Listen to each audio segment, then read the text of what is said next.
think we can start.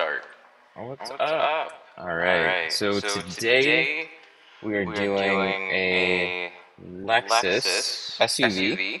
This guy This right guy right here. here. We're We're doing doing everything everything with with the the windshield, windshield, and we're going and to we're be going to be using using some some Apex Apex dual dual layer layer ceramic. ceramic.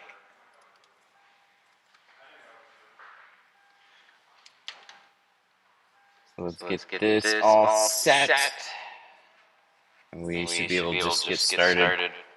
I think I we're think we're good. good. I I can can click click go go live live there there.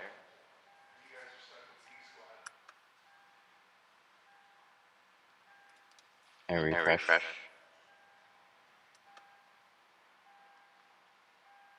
There it There it is. Look is. at Look at that. that. It's like It's like we've we've done done this this at at least least once once before. before. Ready to get Ready to get going? going? So, where's So my where's my neck neck thingy? thingy? This. I I need need this. this. Reminds me of Reminds the me of the GoPro. GoPro. I didn't I think didn't I'd be think I'd be using this using this quite as quite as much, much, but we're but gonna we're gonna flip flip this this around. around. There we There we go. go. What's What's up? up?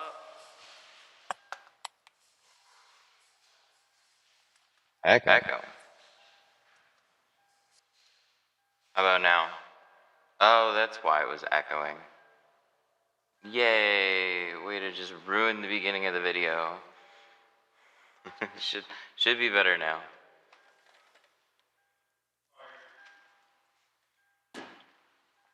All right. Spray tank's all filled.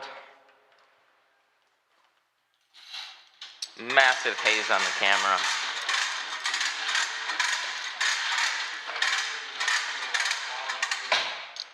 Let's get some hoses out.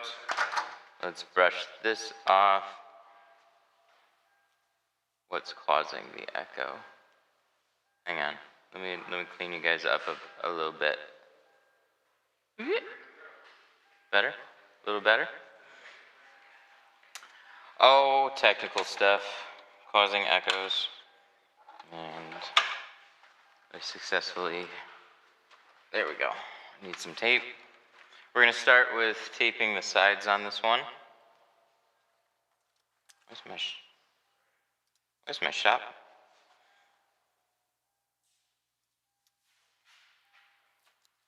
Still echo? Is it?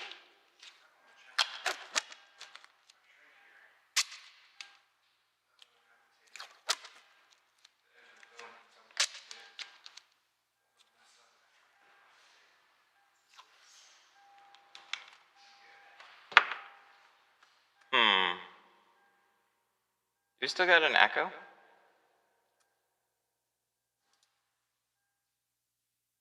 Oh, we do.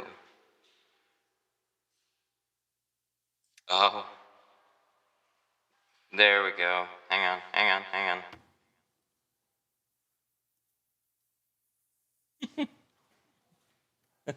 Oh, that's so bad. I think we're better now.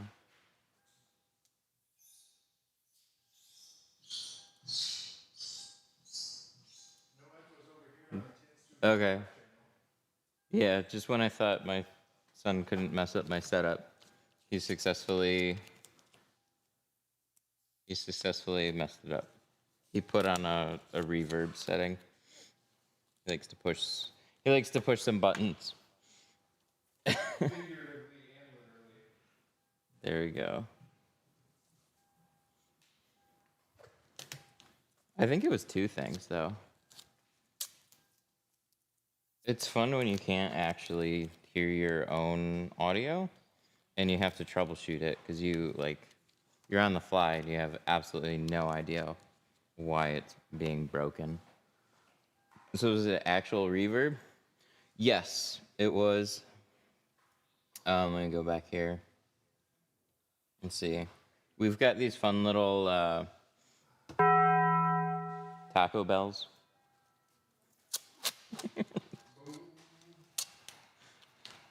So it's got all sorts of little settings and all this,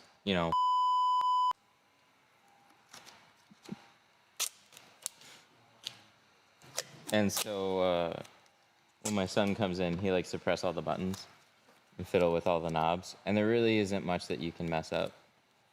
But he found it.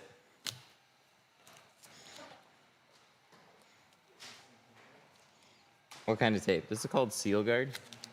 I used it for all the side seals. On this one, these look pretty clean and they're rubber, so they'll work pretty nicely on these. It's a little overkill to do it.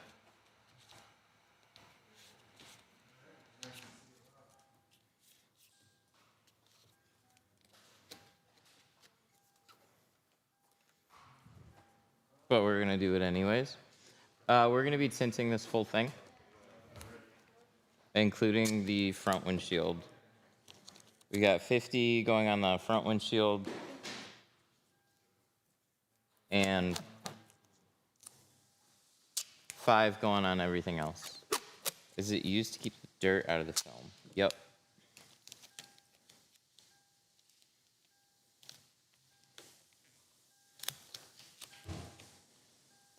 So if you have really dirty seals, it's especially helpful because it's as quick as just taping the sides and just blocking that off.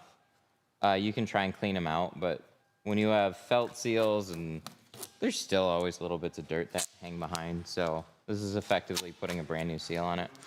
What tint laws are in your state? Front doors, top 4 inches. Windshield, top 4 inches. And you can go as dark as you want on the back, or if you have a doctor's note, they actually don't specify.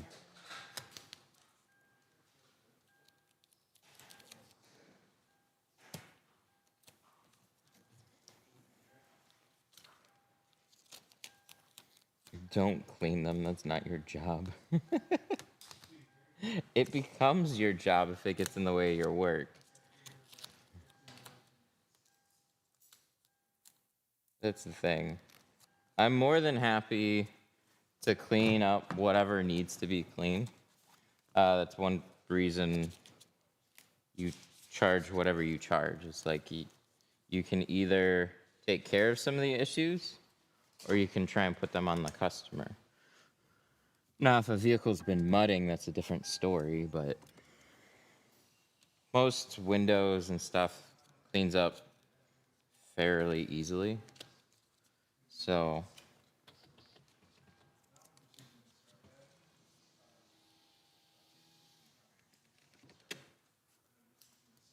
would painter's tape do the same? It can. I just find it's not as consistent.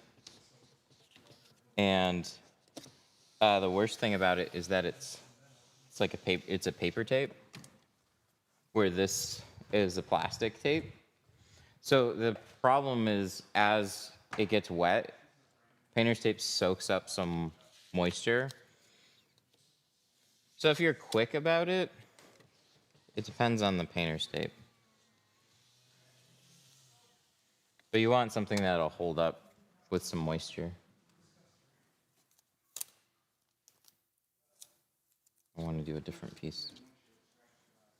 How do you deal with windshield dot matrix? You just tint straight over it. That's about as best as you can do. So this one has actually kind of a funny dot pattern. They have a cutout for an ADAS system that's not there. This is like before it was a requirement to do those.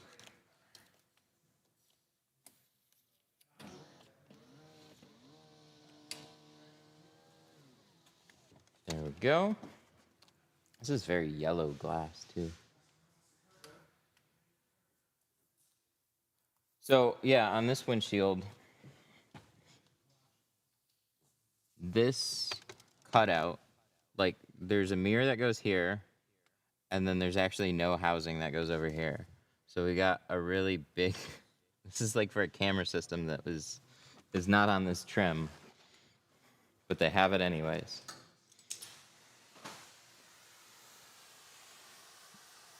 Can you scrape the raised dot matrix? No, you can't scrape it off. You can razor over it, but there's nothing that you can do to get rid of it. Sanding it is going to take it down some. See this? See how beady that is? I'm running all my water. We just changed out the water in the spray tank. That's probably one of my old shanks over there. So I'm just waiting for this to catch up.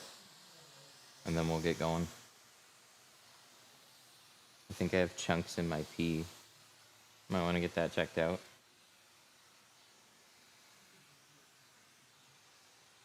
We good now? Yay, that's so much better. See how that's even now? She's gonna slide. So we're gonna be using Apex 5. Would have been Pro Nano, but I'm a little light on Pro Nano right now, 5. So we're gonna use the Apex 5 that we have.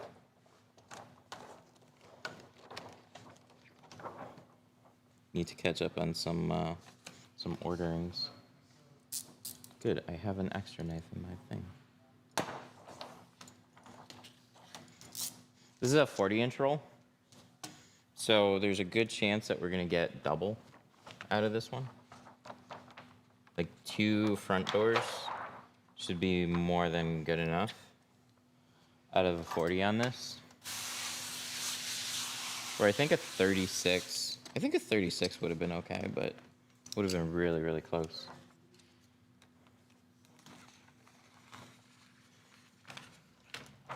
So we'll see.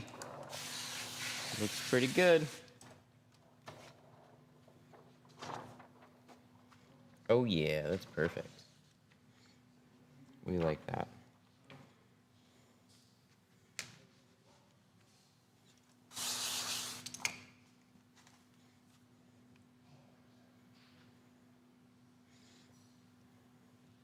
Same settings, limited fun. What would you start off with and why?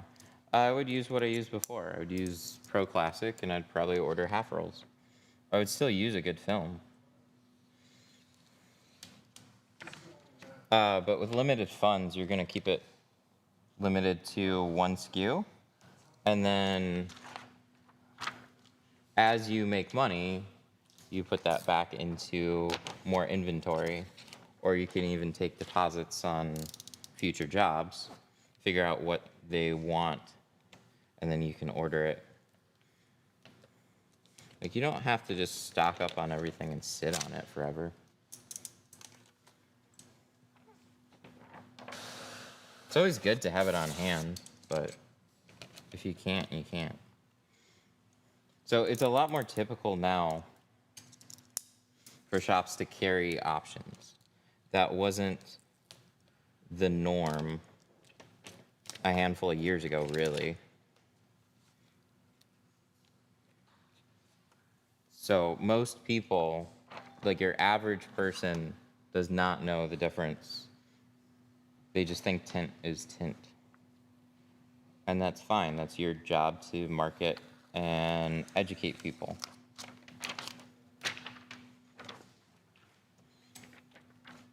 But if you want to just tint, then just get a regular tint. And you can do good just with that.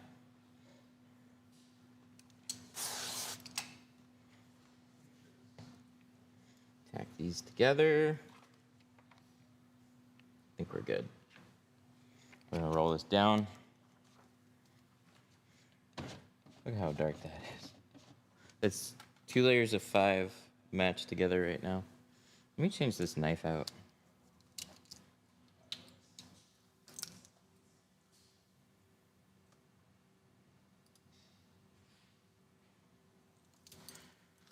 Oh. Obviously they don't get pulled over, or otherwise they wouldn't have it.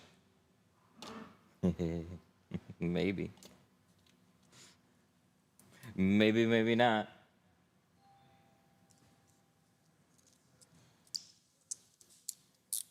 Okay, so I'm gonna use the pink knife for this cut.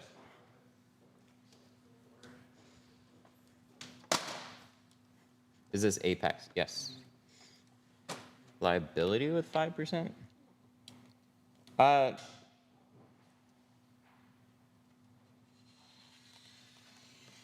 I mean, on front doors it gets a little questionable, but it's one of those things that it's one of those things that if you if you don't do at least like 5 on front doors, like the less things that you do, the more business that you lose. So I have limits on windshields, and then there's just certain things on front doors that like it's just a norm.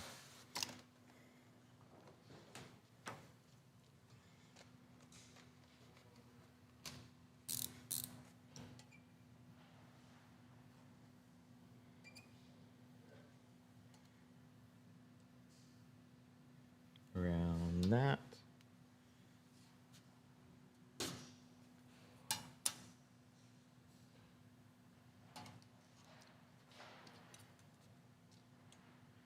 And we're gonna follow this edge, go straight, round.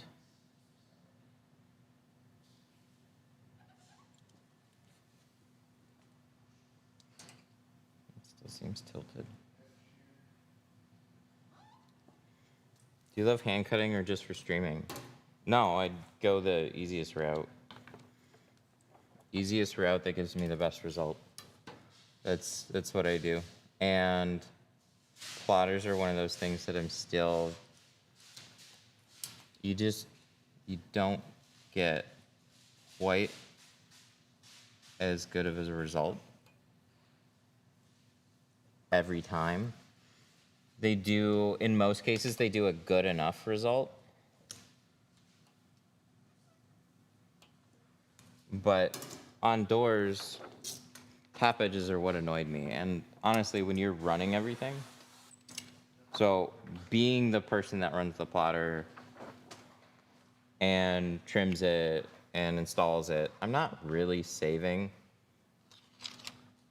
a lot of time by using the plotter. But I also come from a background where I've used a lot of different softwares. And man, I went through some frustrating days with software. So I always default to like the best result, but I also want really consistent results.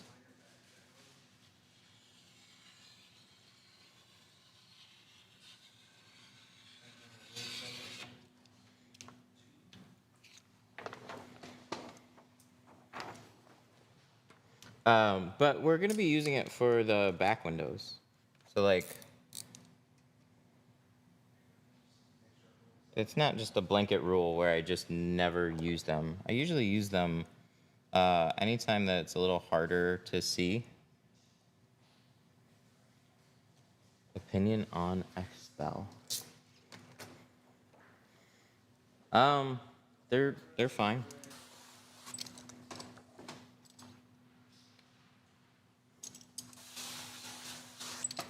All right, we're gonna miss these, and then we're gonna separate them.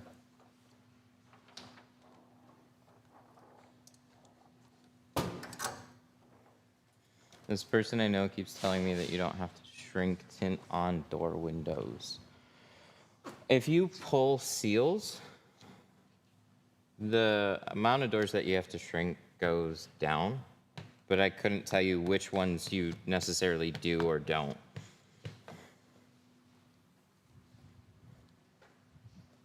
How come I can't super chat more than $1.99? I have no idea actually, but thank you.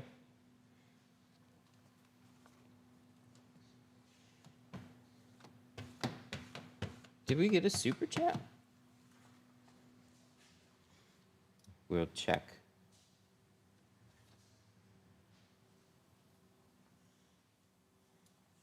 Can't swipe when your fingers are wet. There we go. No, we didn't get one yet. Oh my god. Fucking magic mouse bullshit. I can't. There we go. I got Expel ceramic all around. I love it. Nice. Yeah, anybody that's gonna get it is probably gonna be happy with it.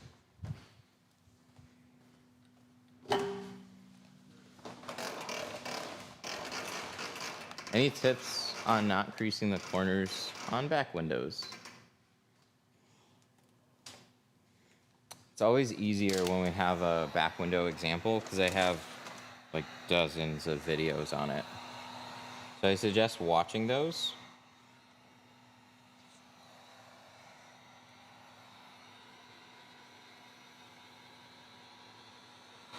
Attack the corners first. You could do that. There's really just some basic rules to shrinking. And it's about watching and learning what those rules are. So a lot of times people just push a lot of film into the corners. Is it mandatory to have a heat gun? Yes, young bucks, it's mandatory.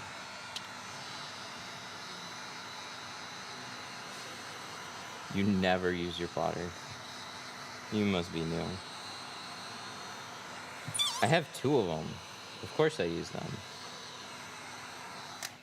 I just don't use them all the time for every window. But it's funny, if I plotter cut, then people start asking like, why did you stop hand cutting? Like how you're doing things in this second defines how you always do them all the time, every day. It's exhausting. And when do you use them and when do you not? When we get to the back windows, we'll use them.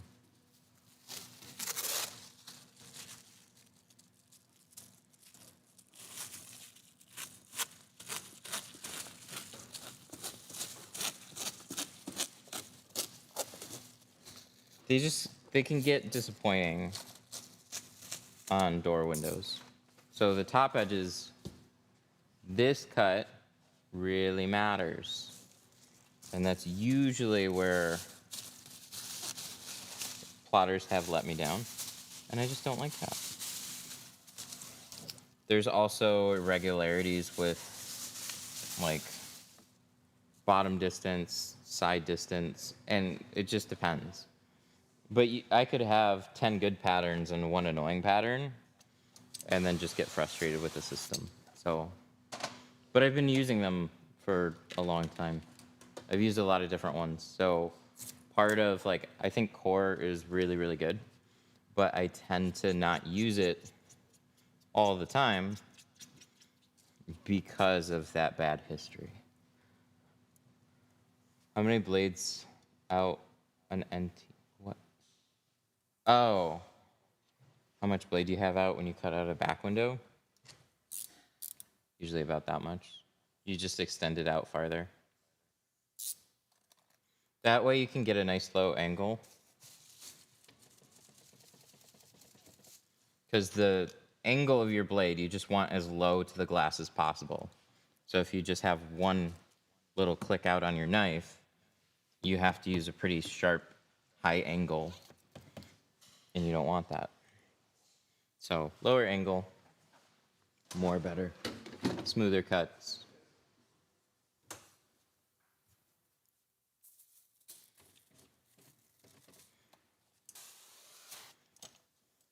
Just want to say hi. Hi.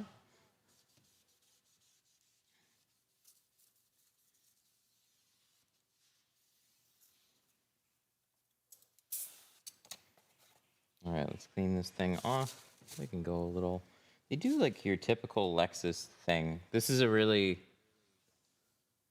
straightforward door. But Lexus, why do you have a habit of bumping up speakers and panels right on the front edge? Stop doing that.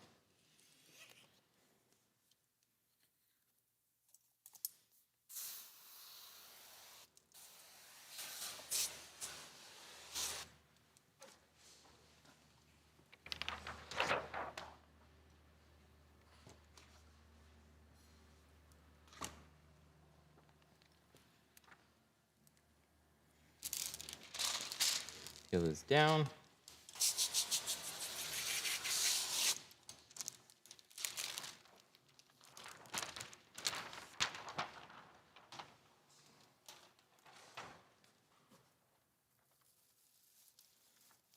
What's a good cleaner for those old films that leave a lot of glue behind? Believe it or not, Windex can be good if it's old purple film. If you use the ammonia one, sometimes the glue just disappears. But for a lot of like modern glues, that's not the case.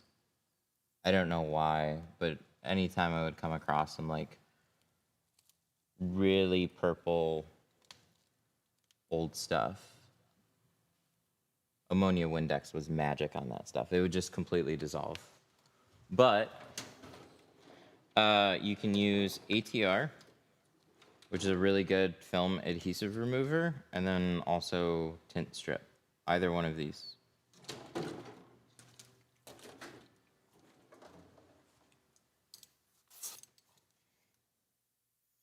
See, this top edge, this I'm always uber picky about.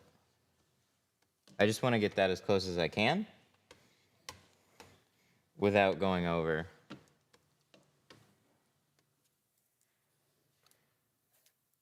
you ever get creases in the corners or any way to prevent?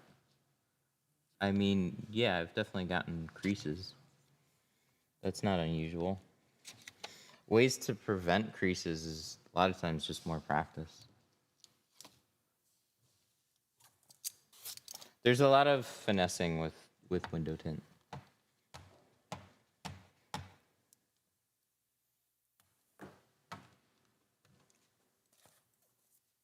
So when you're trying to tuck it into a spot and the film is like, sounds like it's crinkling, it's probably creasing. So you want to try and do things that basically make it almost a silent install. The more the tint is screaming at you, the worse it's going to be. Why do you put the tape there? Just to prevent some extra dirt from like leaching into my work.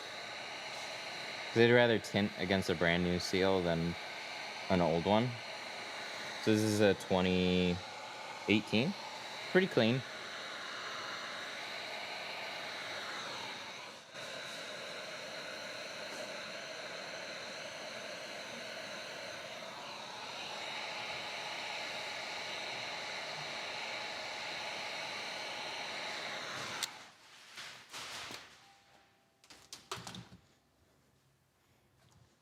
Do you get zero contamination or is a little bit acceptable? There's always going to be something that you can find, but that something should be very, very small. But that doesn't mean it's acceptable for your customer. So you always want to make sure that your windows turn out in a way that your customers are happy with your work. Because trying to explain away some type of an imperfection when they see it, it just feels like they're being brushed off. So you can explain it some, but definitely try and address the issue by at least attempting to make it better. Don't just like brush them out the door and say like, that's as good as I can do, sorry.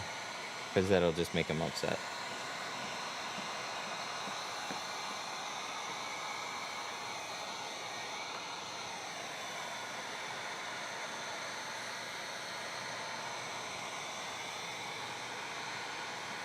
Answering the same questions every time you go live.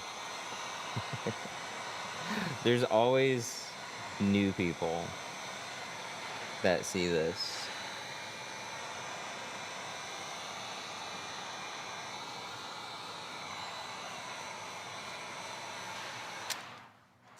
So, if one more person can learn a little bit more about window tinting, everybody is better off for it. Because it's got a stacking effect. Like when ceramic blew up on TikTok. I couldn't have done that myself. A lot of other people talking about it, explaining it, showing it, and then before you know it, it becomes more of a norm. It's really, really good as a whole. So it always starts with basic stuff because you got to learn sometime. Nobody's born with it. How do you avoid scratches from the tools? Get good tools. 313tint.com. There's a lot of Amazon cards that have a same shape, but it's super knocked off. Like, so many cards get really, really, like, they use bad plastics and stuff. Not everything is bad, but if you order just a basic toolkit off of there, a lot of times you're getting really bad quality tools that are going to scratch your film.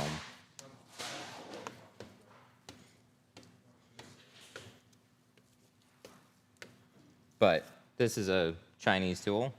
This is an American-made squeegee. This is an American-made squeegee blade. The Tri-Edge, this is an American-made tool as well. It's not that just American-made stuff is good, but there's especially a few notable brands. Fusion, Tri-Edge. They make really, really good tools that are made to actually work well and not scratch your shit.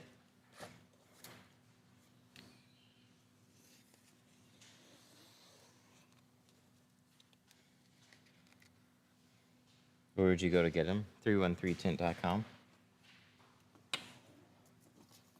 Cards my late friend used to use, well, they can also wear out over time. So if they were working, like, I'd only really get, it depends on how many cards that you use, but as soon as you start to see scratches, you're just going to want to replace the card. You could always try sanding it down, or there's a Tri-Edge Smooth It for the Tri-Edge cards. We have that in here. Like this thing right here. This isn't sandpaper. This isn't going to take heavy scuffs out of these cards. But this is basically a smoothing tool.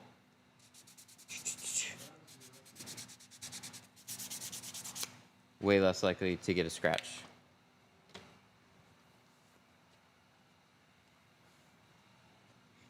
What color is GeoShield? You tell me. This is Apex 5. So it depends on the film line that you're using. Pro Nano, depending on the shade that you're using, can have a little bit more of a warm hue. But if you stick to their carbon series, carbon and ceramic series, so C2 ceramic, and Apex, you get a very neutral color. Even Pro Nano, or Pro Classic.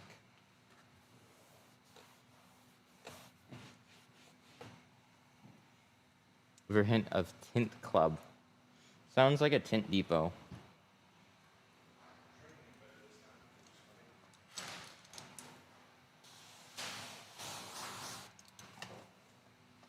All right, so we're gonna cut out this side.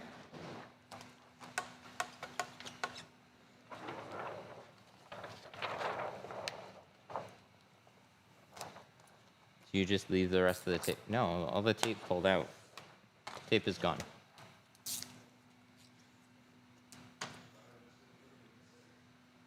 I got a brand called Rock Rose. Rock Rose is one that I know of. I didn't think there would be a cheap competitor to Lexan, but they are. They're just like your next brand of uber cheap carbon and ceramic film that people only care about because it's super cheap. I wouldn't use them. They stole some videos too off of YouTube. Not mine, but somebody I know who had some videos of like Lambos and Ferraris and put a lot of money into it. They just posted them on their website to make it look like that's what he's installing. They're like, no, we just wanted to show the process. It's like, mm-hmm. Yeah, no. You take that down.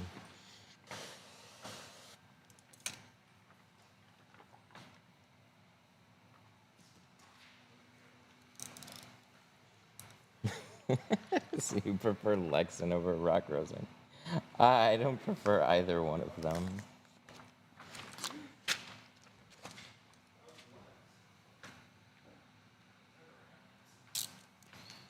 I use what I prefer. I have my own shop. I can use whatever film that I want to. And it's not that this is the only good film that's out there. This is the one that I've picked out of lots that exist. I really like this film.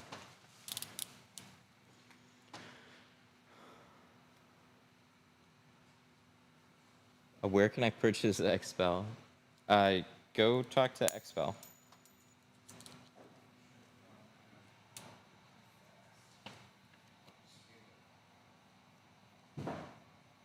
I kind of grew up around all this.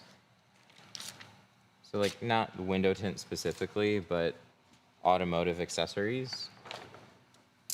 So when you're a store and you're trying to sell products and carry at a wholesale rate, you need to reach out to the companies that make those films.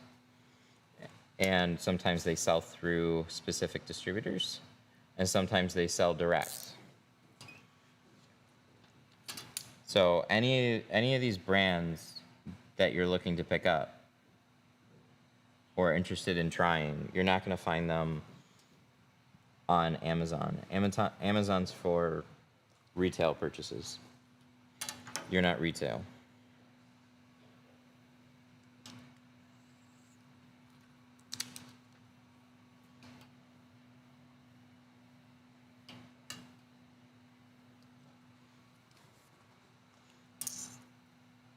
I tried many films, got desperate, finally tried GeoShield. It was easy to work with. And now I'm doing windshields and back windows so easy. Hell yeah, that's awesome.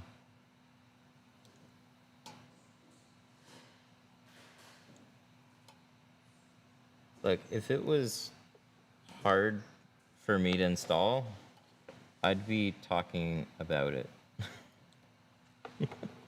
Like, I have a tint business, and I actually have to, like, we got that one over there. We have actual customers that we tint for. I want to make things as easy on myself as possible while doing as good of a job as I possibly can. And when you start to break down film costs are not your biggest expense. Your environment, your time, all that.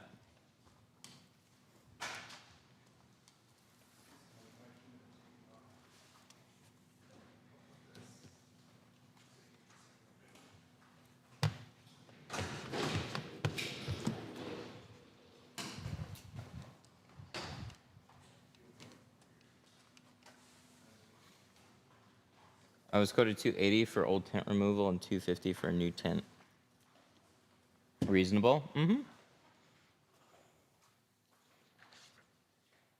It's always more annoying to remove old tint than it is just to tint a brand new vehicle. So to tint your Civic, at most is going to take a couple hours. To remove the tint that's there could take 2, 3, 4 hours. It depends on how bad it is. And then when you're retinting a window, the fun part is you can start to get old glue bits that you might have missed or got stuck in a seal back into the work. So it actually makes redoing the car even harder. So it's just not fun. I hate doing removals. Is that 5? Yes. It honestly looks, maybe looks lighter on camera. Depends on the angle. This definitely makes it look lighter. It looks darker than it does right now. You can see through it pretty easily right now. I have a harder time seeing through it right now than you guys do. How many cars are you able to do in a day? I mean, I schedule one for myself now. I used to do a lot more than that. You can check out some of the old streams.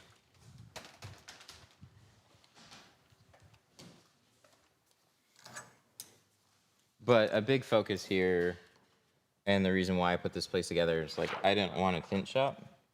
I wanted to continue to do videos. And if I pack myself with cars, there's no time to do anything else. It's actually crazy how little extra I can get done in a day, even when I'm just tinting something.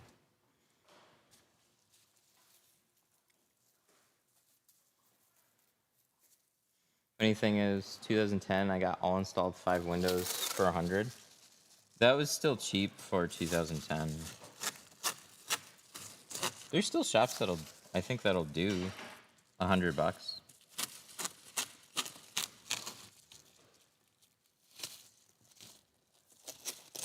Where's Not Matt? Not Matt's over there. He's working on a BMW.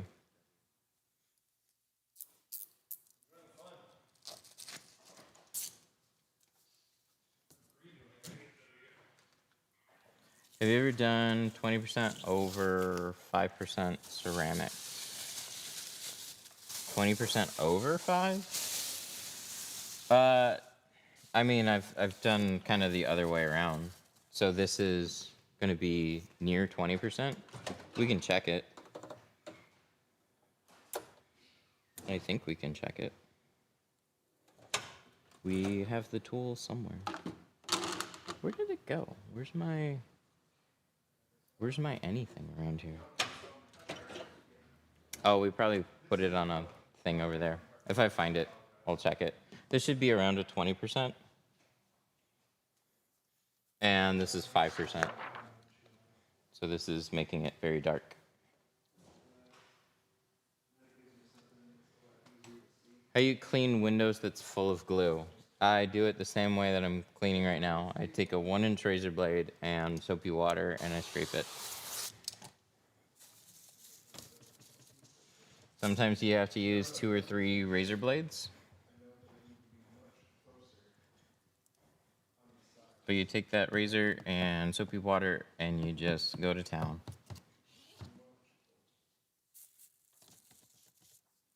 Have you ever had any issues doing Mazda windshields? No, not that I can think of.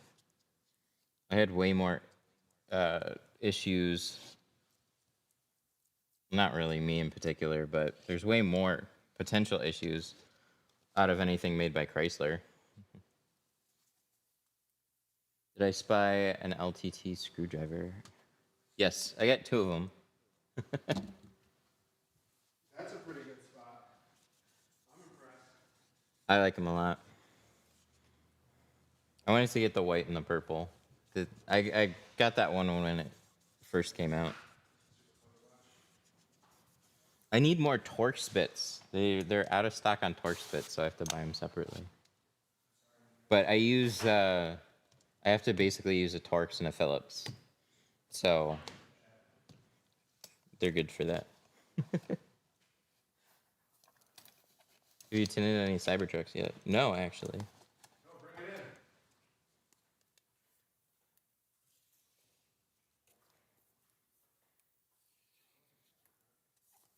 in. I heard from one of our industrial neighbors.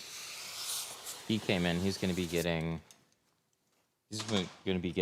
one of them fairly soon, and he wants us to do everything with the windshield. That's going to be a fun day.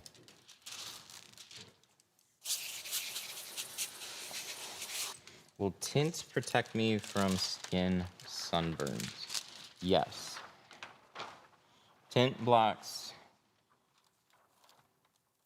99% of the UV.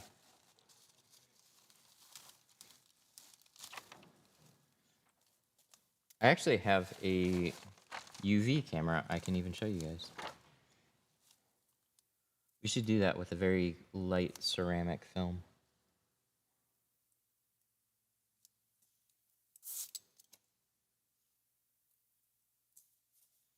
I attempted to tint my personal vehicle. I thought I cut right, but when I went to install, the measurements were completely different. It likely shifted when you were cutting your pattern.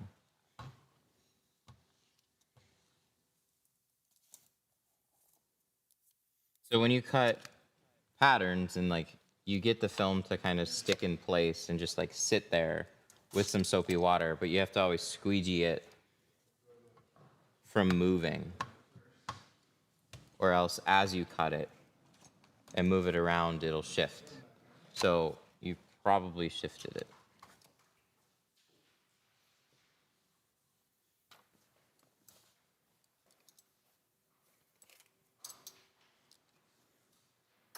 He a pro. I try.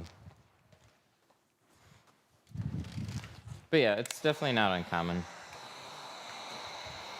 Do you make the hybrid squeegee? No, that's a squeegee from Fusion Tools. They make a lot of squeegees. That one's my favorite. This is a 2016 Ford Explorer. That's a pretty good one to try. The quarter windows on that one, like these style quarter windows on the Explorer, are kind of annoying. All the other windows are pretty straightforward.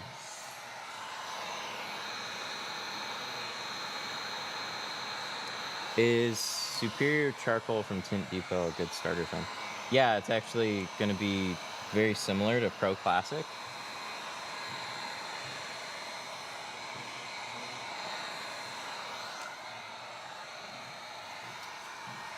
And I'm sitting on $150 for the products and tools because I don't want to wait. Tinting's tough, man. What I tell people is if you're looking for just a good result on your own car, you're better off taking it to a shop. And there's so many examples of things that I would do that for myself because I don't specialize in everything that I want done. Like we had a deck built and I wasn't about to go build a deck. I don't think I can build a table. So I'm gonna have a company come out and do that. Tinting is one of those things that it takes a lot of patience to learn. And if you want to do it as like a hobby, a career, then it's worth buying film and tools and doing it yourself. But it is definitely a challenge to just do and learn, especially just for one car.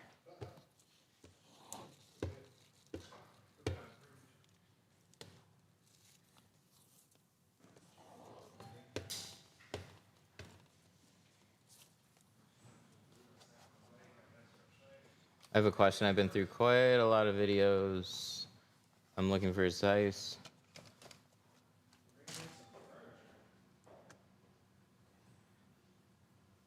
When I tint myself, I seem to always get contamination no matter how often I clean. Yeah, it's a really common problem, and there's nothing I can tell you that's just going to make your work better. But tinting is a skill that you learn through repetition. And you can clean 100 times in a row and still get an enormously filthy window.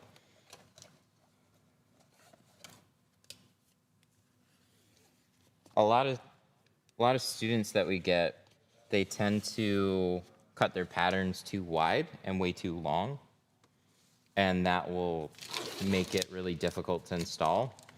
And anytime you're struggling to install the film, dirt is getting back into your film. So you want it to just be a very straightforward, simple, smooth process.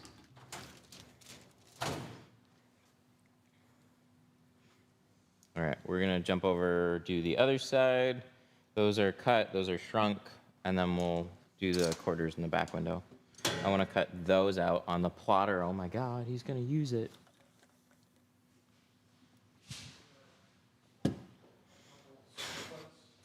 Should I punch a hole or cut a hole in my tint? A couple sofas here.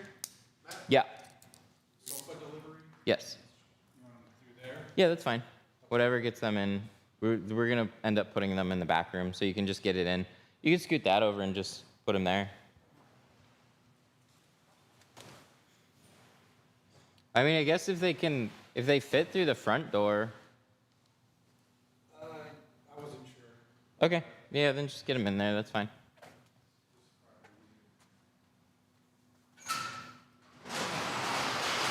We're making the back room family friendly.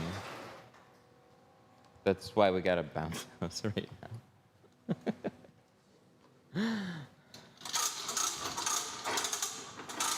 Everybody calls me the prep king, and I still get 4 to 7 specs. So little things can help too, because a few of those specs can leach in from the sides. So that's one reason I tape, even though they're rubber seals. But your process is the biggest thing. It's like most of the dirt that you get is not from environment. It's from your install.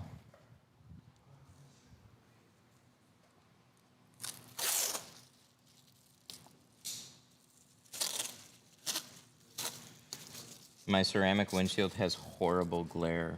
Thoughts? Could just be a really bad film. Like, it shouldn't look, when your windshield's tinted, it should just look like your windshield, except darker. It shouldn't have like a blur to it. It shouldn't have a haze to it.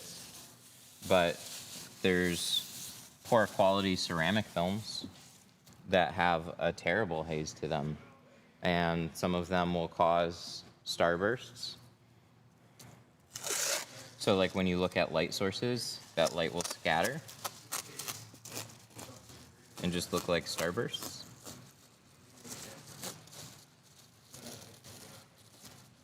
But TikTok will argue with me all day about pricing and film and this and that. And it's like, you don't really know until you experience it, but there's so many differences from one film to the next. Sounds like I need to find a better place. Most likely. That would be my first guess. Like, we're gonna be... Oh, it's not plugged in. Hang on. Let me hook up my hose. I was like, why is this one weak? Because it's not hooked up. What brand? I mean, this is what I use. I use GeoShield. So I recommend them because I use them. This. Oh, come on. Really? There we go.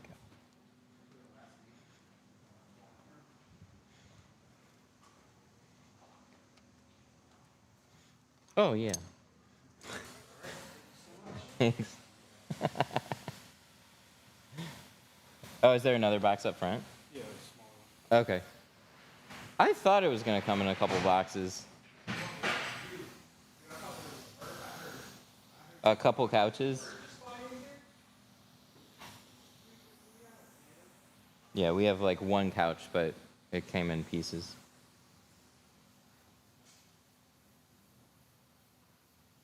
I'm dumping water here. I'm just running old stuff through the hoses until it's nice and new. There it goes. You hear that little hiss? What's your thoughts on Expel? They're really good at marketing. Maybe that's gonna be my response from now on. What's your thoughts on Expel? They're great at marketing. because you're asking me about them.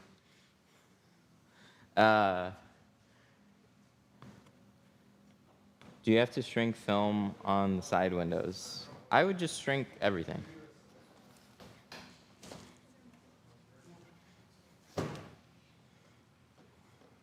And that's what I do. Door windows, most quarter windows, back windows, I shrink everything. Do you have to shrink it with a heat gun? Yes.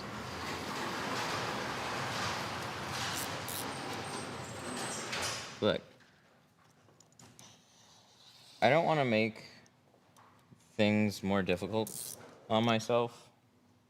So if I was doing like a major step and I didn't have to, I wouldn't be doing it.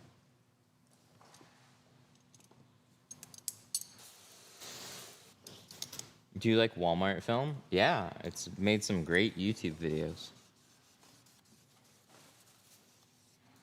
How to tint with Walmart window tint with only stuff from Walmart. I think that's what the title was.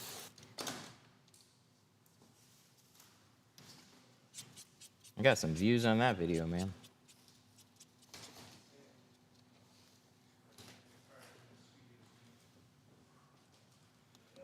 How do you clean out your takes? Got contamination in mine.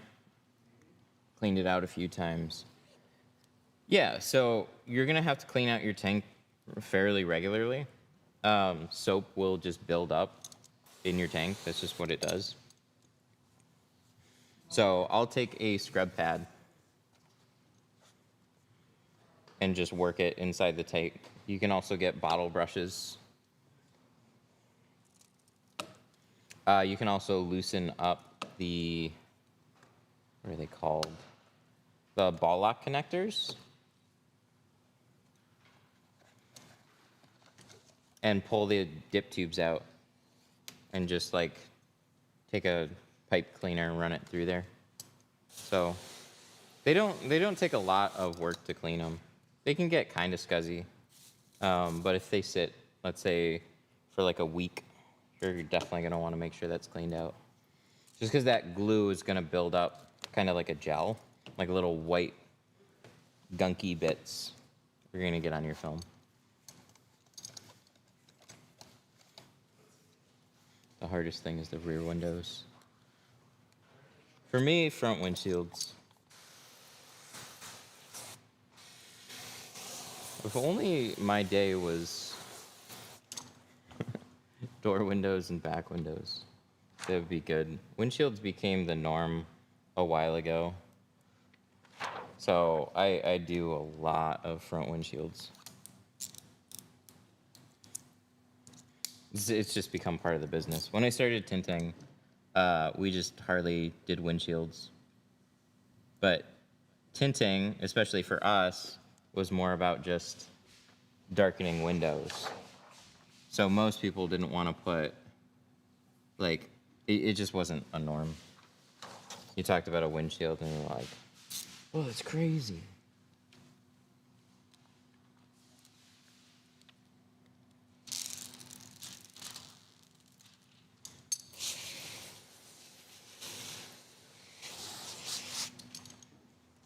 Where did you get your tint? GeoShield, 313tint.com.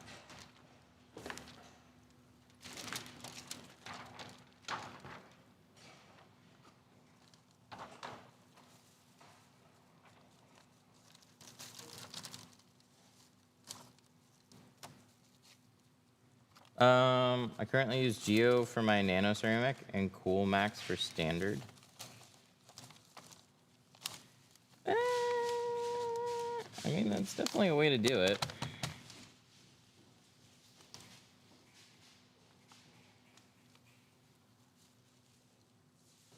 Cool Max is kind of it's a pretty hazy ceramic. But I mean, if it works for your business. I don't know, the way that I look at these things, and a lot of companies design their products, is you want one product below to highlight what's better about the product above it. because there's features. So like what features, I only use the Coolmax in ceramic. Yeah, isn't that a Lexan line? Like Coolmax is Lexan's cheaper ceramic.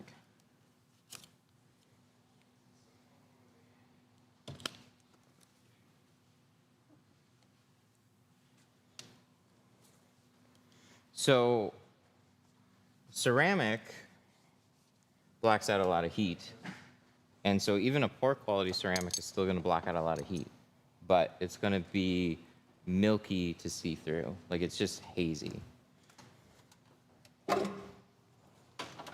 So I tend to avoid anything that just doesn't look good. So my standard film is going to be Pro Classic. And that's just a dyed film. But it's a high quality dyed film. So it's not going to fade, it's not going to peel. It just doesn't block out a lot of heat. Still comes with a lifetime warranty. And then we have carbon in the middle. And then we have ceramic. So I still use like all geo lines. But I start with like, you know, just like they sell films with different feature sets. Like I take those same feature sets and then that's what I sell.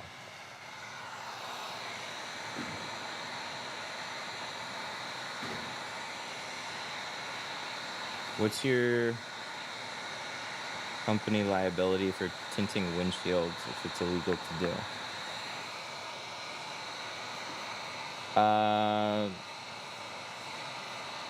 None. It's illegal to drive with. So Michigan state laws are, you're not, like, you can legally have it if you have a doctor's note. So you could do 5% on your windshield as long as you have a doctor's note, from what I understand. I mean, they might throw another, like, oh, this impedes traffic or something, or I don't know.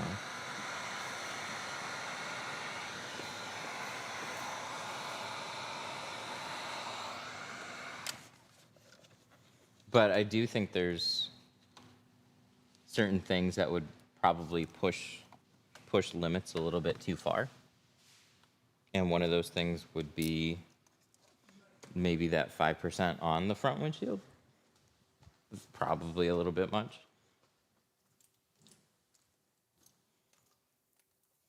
Where is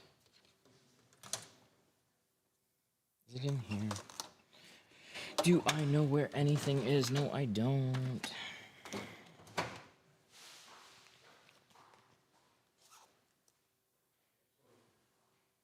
That's round.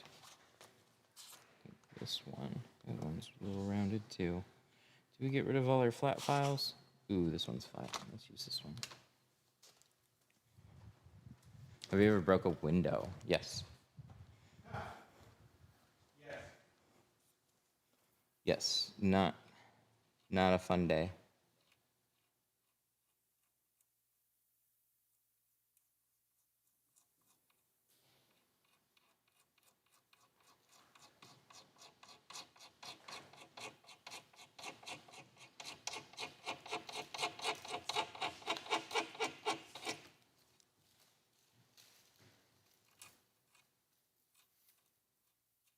I was looking just to get that little bit, but I guess we went a little bit farther.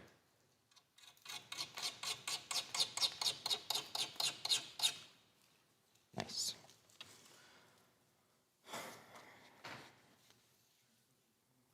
How did you break it? Break what? Oh, windshield?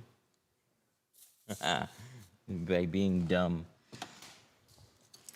So I broke a back window because I was being stupid. I broke a front windshield, 2 front windshields because I was being stupid. There's 2 different style Ford mirrors. One's easy to remove, and one is more difficult to remove. But the easy to remove one, I didn't know how to remove it.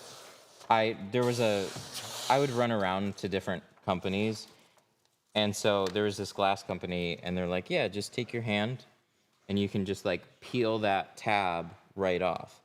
And sometimes that works, but every once in a while, you come across a aftermarket piece of glass. And also, you got to remember the only reason a glass shop is actually removing mirrors is because the windshields are broken. So if they break it further, they don't really notice or care.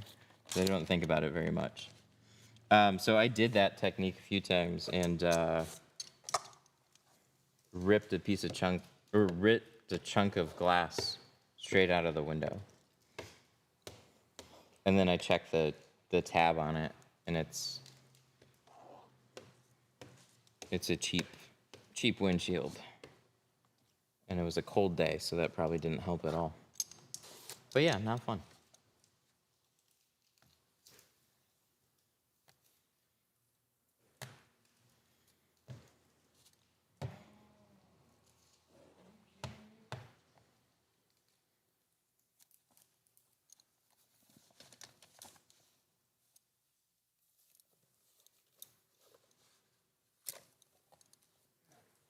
Where are my cards? How slow is business this time of year? Oh, it's definitely been slower. We're doing some stuff because I've neglected most of it. I rely a lot on just existing and social to bring in people, and then, we had a good week plus buffer, and then next thing I know, we have like no appointments. And then this past week was just kind of messed up for family reasons. And then, so I'm taking a good look at everything, doing some stuff for Google Maps ranking. I'm probably going to do something to the personal site.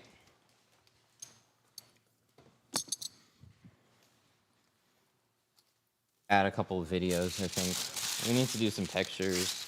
Like, we have pictures, but we need to do some cleaner ones, especially a handful of short videos.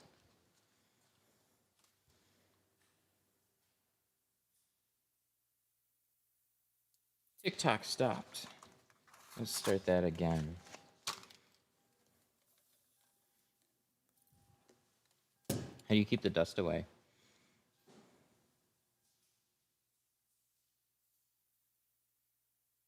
For dust, here, let's reconnect this. Most of it's airflow. So you notice that we have the garage door closed. Breezes can just kick up just stuff in your environment. So you want to just focus on keeping the airflow down. That doesn't mean you never get a piece of dust in it, but it helps.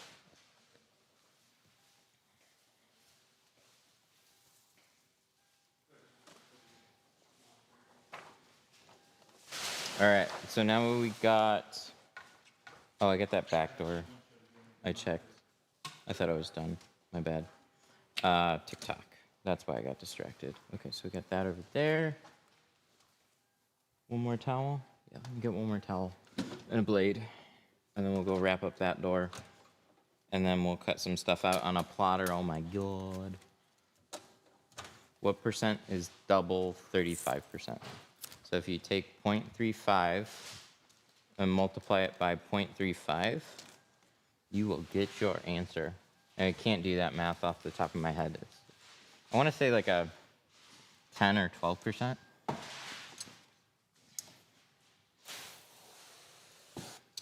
What's the benefits of 2 layers of ceramic versus 1? It's 2 layers. It's more better.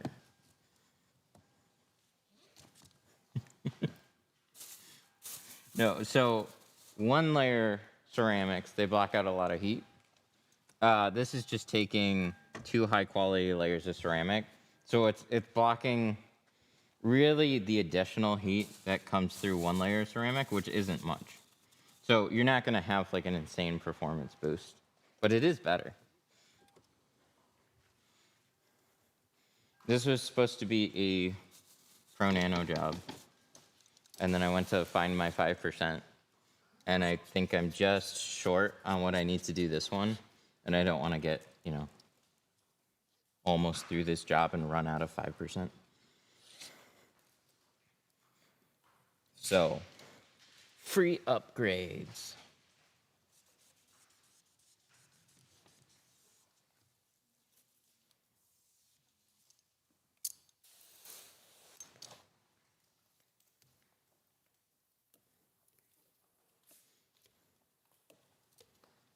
Will 2 layers cut down the risk of what? No.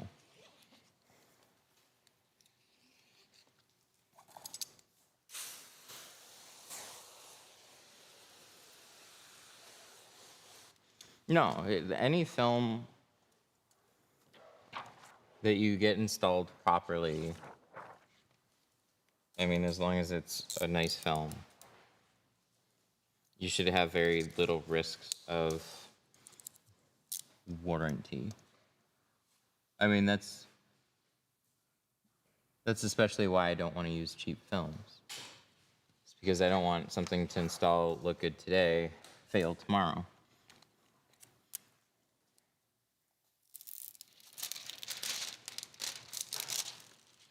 Thank you for doing the math. What was that? 11.25?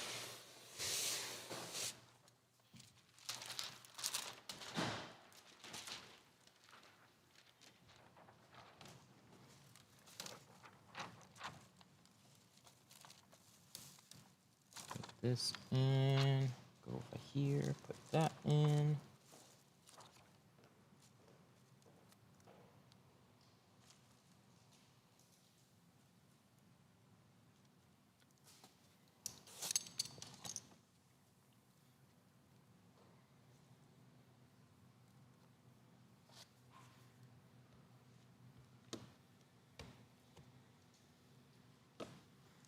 Huh?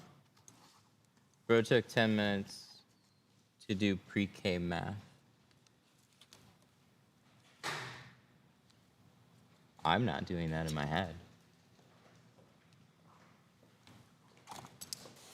Dude, I suck at math and it's in my name.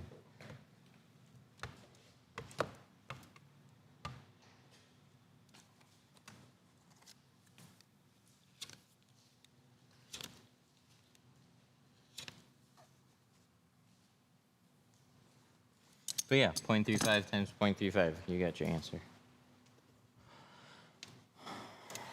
Watch all your videos, got 2 questions. What is the temperature in your place? We just try and make it as tolerable as we can. So we have a overpowered AC unit up front. It was here when I moved in. But we don't have any ducting that comes back here. So we'd have to have an HVAC company install something that basically shuts it off up front and just keeps funneling it in back. So temperatures just depends on the time of year. We run the AC unit though, and we leave the doors open so we get some back here.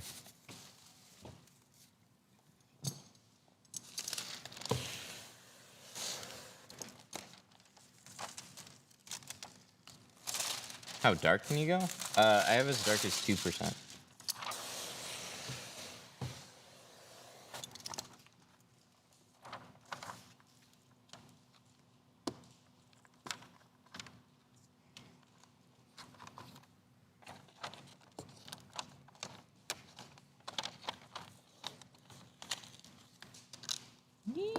Come on, come on, come on. There we go. Do you use the peel board ever? Not regularly. I mean, the car is a peel board. You're looking for like a big piece of glass. The window that you're tinting on, it's right there. It's on the outside of the car. So like using the same door as a peel board,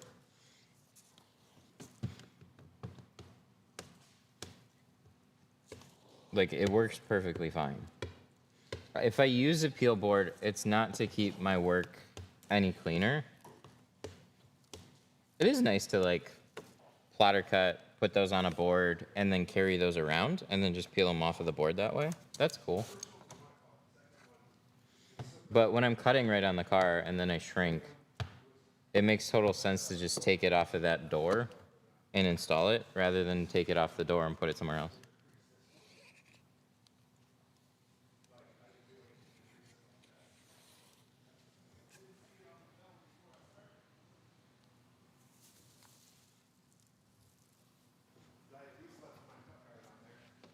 How much do you pay for shop rent?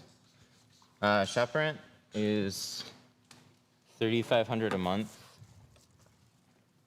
or $34 plus utilities, internet, everything.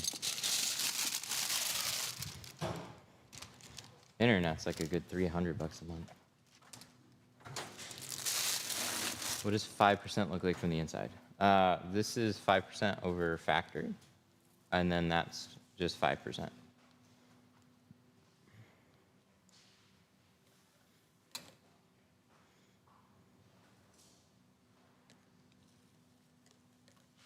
All right, so what do we have left? We have these quarters, those, back window, and then the front windshield. So I pulled that up here. I'm gonna start with these rear quarters and then make sure my machine is cutting right. That's a good way to check it. Those are perfect for that. Is there anything darker than 5% that is legal? Is 5? I don't know where you live. Check your local state laws. But if, like, is 5% where you're at legal?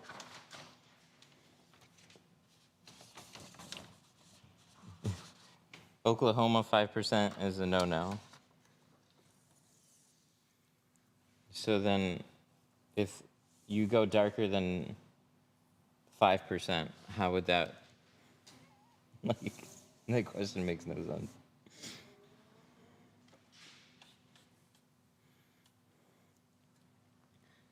There's unfortunately no magic with window tint. Numbers are numbers. And when you take a meter on it, you get an answer. And so if the state law says you can't go below this percentage and you do, then it's illegal. Some states have guidelines for doctor's notes. But check your local state laws.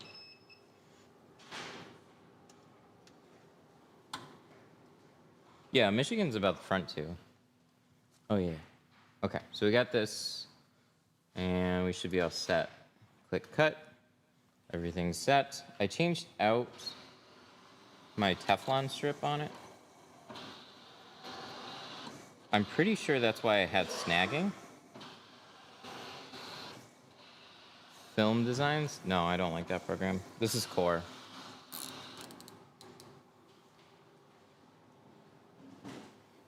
If you ask me what software I liked the least, it was that one. We had a really bad experience with it. But yeah, it's Core.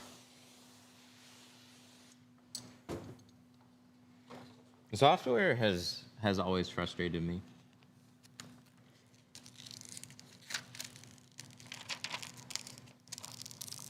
Oh my God, look at that. That's perfect.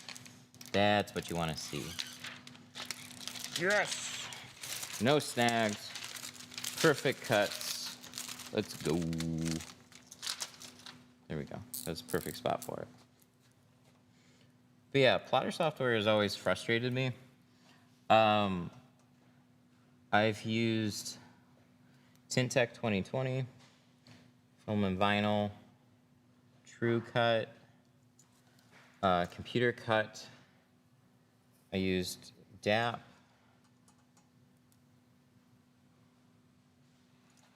And DAP was like the first software that just blew me away on pattern accuracy. It gave me hope.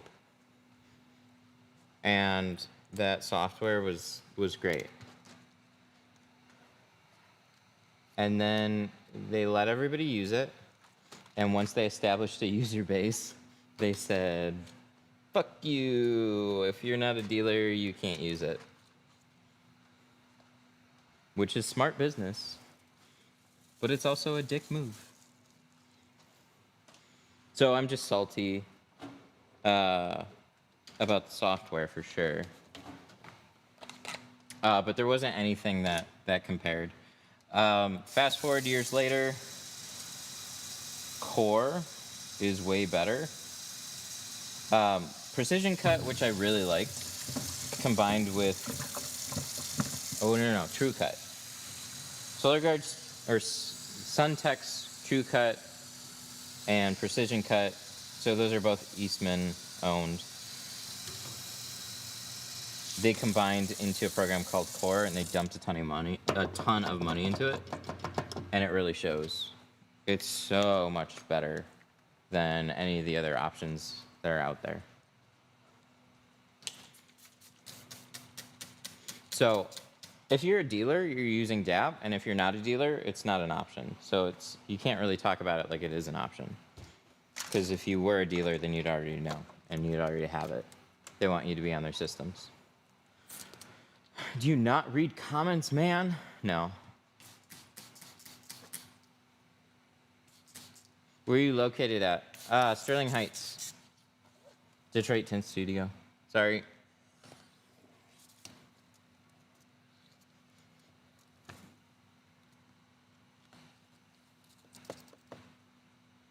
Do you recommend Rhine Pro 4mm security film? I've never heard of them. I have no idea. 4mm's pretty, like, is this for auto? 4mm's pretty thin for security film. GeoShield's got an 8mm, and most standards are 8mm, 8mm and up. You're not getting much security off of a 4mm. Ow. Gonna get a fat lip off of that. I had a razor blade in my mouth, and I looked down, and that bumped my phone. Just gotta remember that that's there. FPS tinter. Oh, TikTok, why you backwards? They always do that. I'm trying.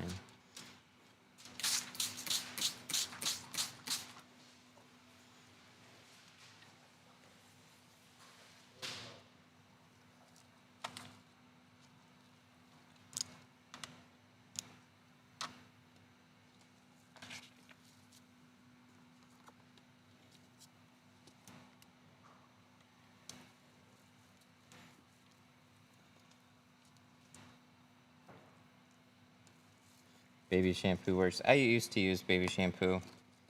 It depends on the film that you use.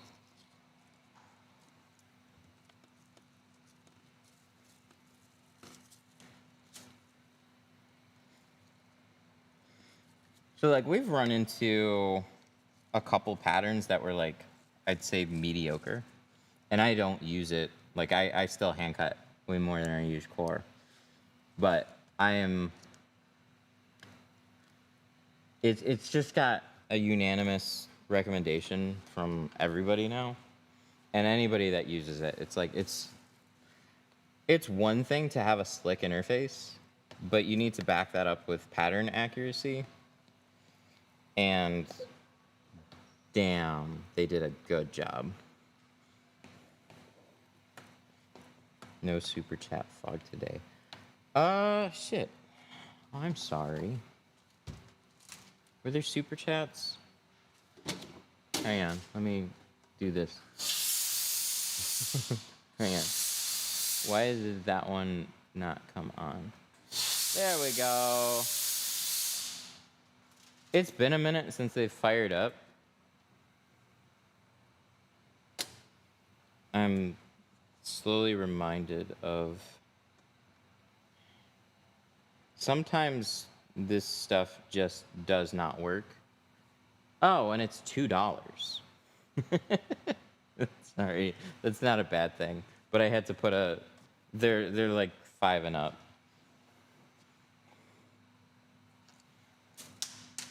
We used to have somebody that would just donate $1 over and over and over again. So I actually had to make it more expensive.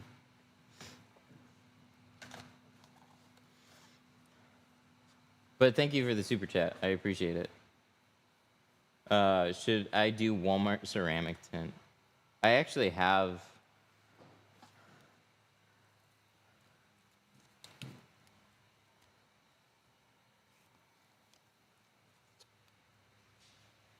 Sorry, I'm getting distracted. I have a video on Walmart ceramic tint. It looks worse than their regular tint.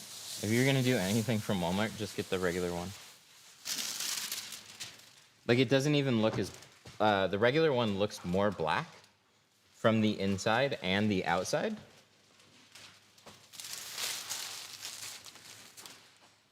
There's a $20 super chat? Is there really? Oh my god! Bulldog, thank you! Well, that deserves another one then. Ooh, that button. Woo. It should have worked. I have to sort out technical stuff.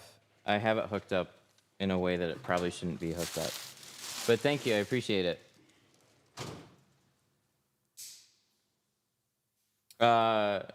Thank you for helping us all better at our craft.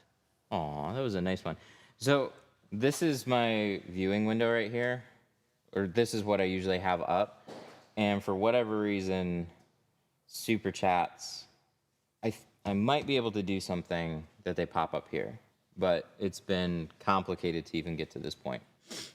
So maybe I can do that. Maybe I can put an alert right there. I'll do that. I'll put an alert there, and I'll put a noise, so that way I know when that happened. But we have, like, TikTok that happens here, too, so it gets confusing. Boom, boom, thank you.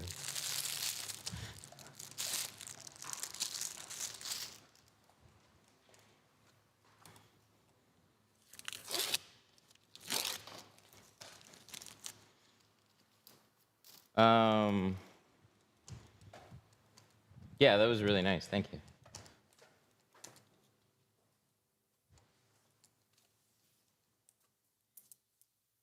See, I could go. Oh man, I could go into a bunch of technical reasons. I'm streaming on a Mac. I probably should be streaming on a Windows PC instead. We have a program that is supposed to set off the fog machines. Sometimes those triggers get hung up for whatever reason. It's inconsistent. And then it was a lot to figure out how to make. Like, I've been streaming for a long time, but TikTok threw a big monkey wrench into everything.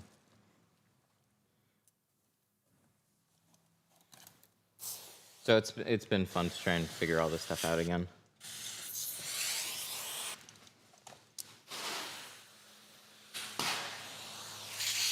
And then my wife suggested doing the fog machines again.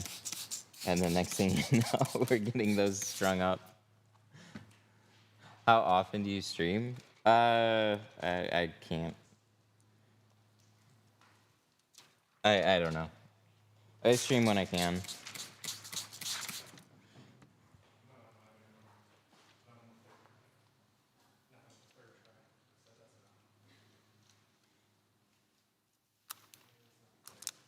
Oh, come on, don't stick. We don't want that right now.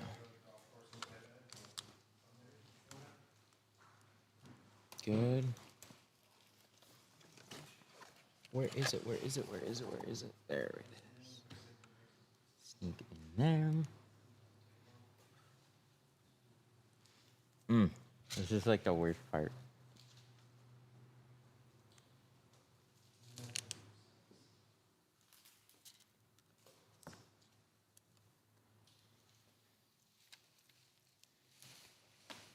There we go. Headline says 2 layers. Yeah, so this isn't two independent layers. This is one film with 2 layers of ceramic.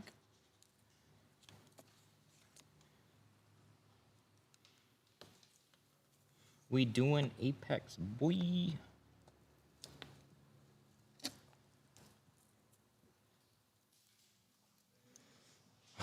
Can you explain how you just shoved it into the corner?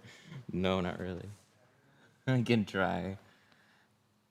When it binds up this much, it gets really difficult. So on quarter windows, you want them to slide as much as possible, and then it makes it a lot easier to maneuver your pattern. But I'll take a easy reach. These are very, very thin. Most of the time, I use a tri-edge, but the tri-edge has a blunt end to it, and it's a little bit thicker. So for these side edges, it's fine. But on these ones, what happens is the tri-edge will just like push the gasket forward. You want something that'll sneak in that gasket. And so when you do that, you can pry it back just enough to sneak the film, and you look for anywhere that the film is hung up on.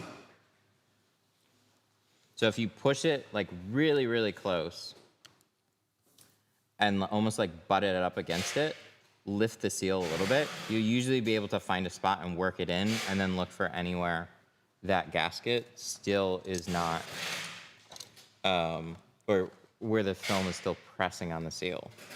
And so you loosen up those areas, and you can kind of pull back the seal just enough to sneak it in.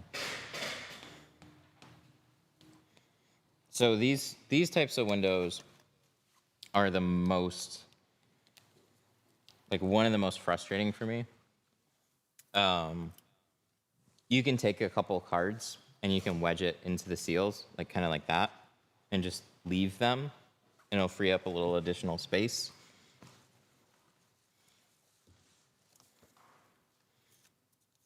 I'm so used to not doing that though, that like, I have the pattern cut, it's next window on the list.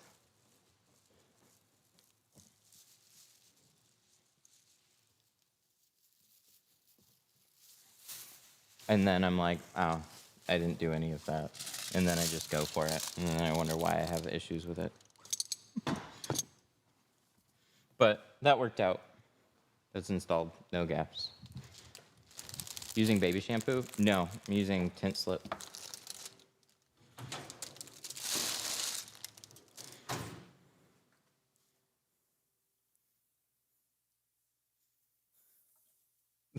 Liberal. I'm not even going to begin to get into politics. I care way more about tinting than anything that has to do with politics. Okay, so our cuts worked out really well. So that means these ones are done. We can go back to our vehicles here. And then we need the rear quarters. And then we need the back window. Option 1 has, oh, it's got the little bottom cutout, and the other one is just straight. The nice thing about Core is that it actually shows you how many people cut what.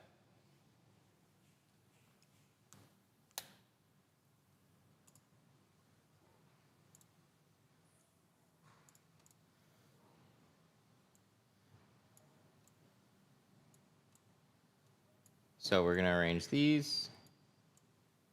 There we go. Looks good. And then we're gonna click cut.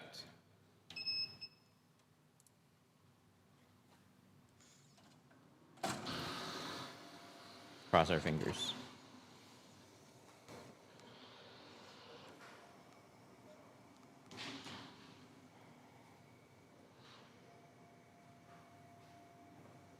I was using GeoShield for a while, started using Tint X, and surprisingly, hang on, it's off screen. How accurate are those cuts? Decently accurate. So I pick and choose what I want to use plotted patterns for. I'm just gonna have to force myself to use them on doors a little bit more, and then I can give you a little bit more feedback on it. I generally just use software for the back quarters and the back glass. They're always a little bit more tedious to cut out, which is when it's more tedious to cut out, using a machine helps. But we have dot borders on all of these. So you see all this extra space. I can tuck as far over as I want. So the patterns, as long as they're wide enough, they'll work great.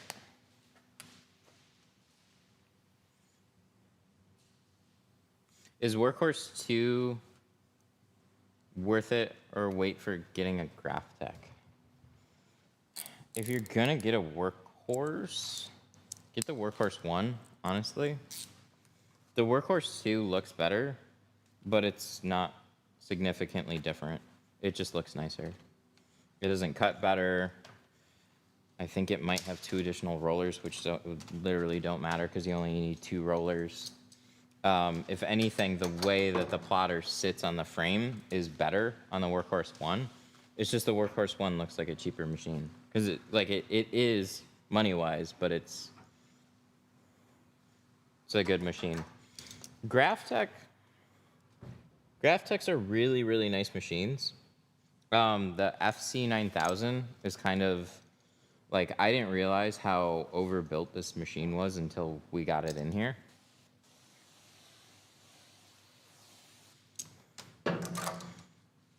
But I really like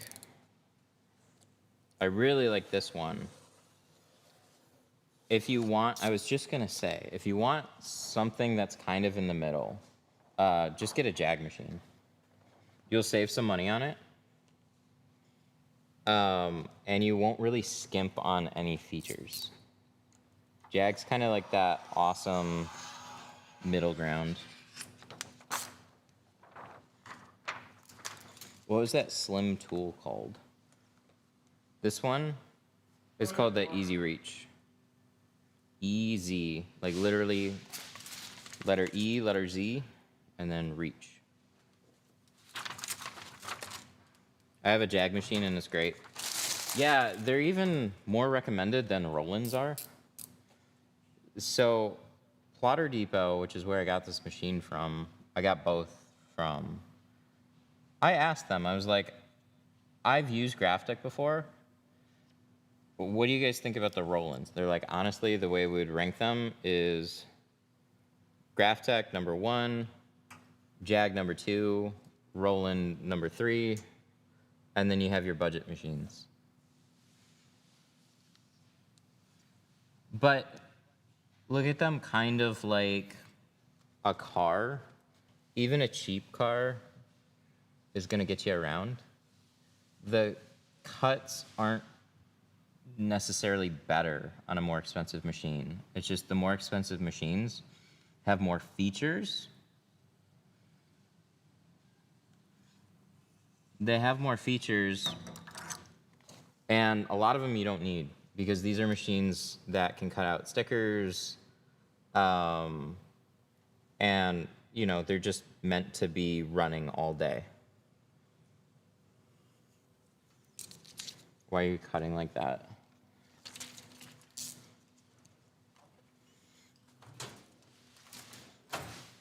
So I'm gonna put this one, let me prep the back window. I'm gonna put it on the back window, but we're rough cutting it. And I don't really need it to be that much wider. I forget, I still gotta clean this.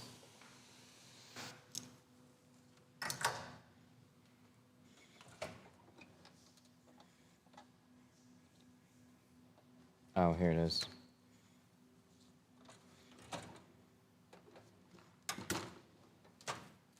Recommend a good steamer. I bought a steamer that I didn't think I would buy. I bought a Jiffy I bought the one that looks like it's got a big stone base. I've had,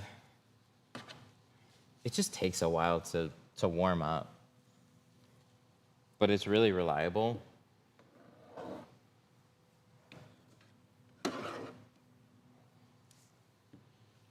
Is GeoShield going to be territorial like Expel and Lumar? Not as far as I'm aware. And if they ever are, I don't know. We'll probably revisit other options.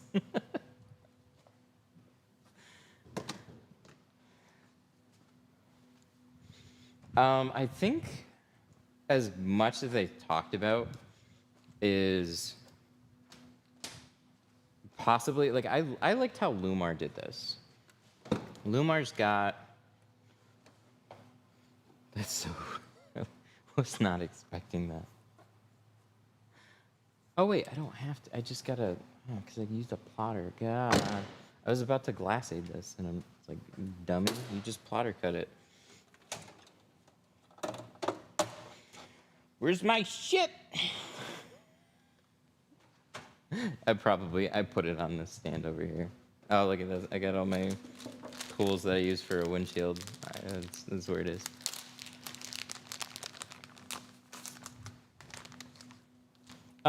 So Lumar's got Lumar, and then they have Lumar Formula One.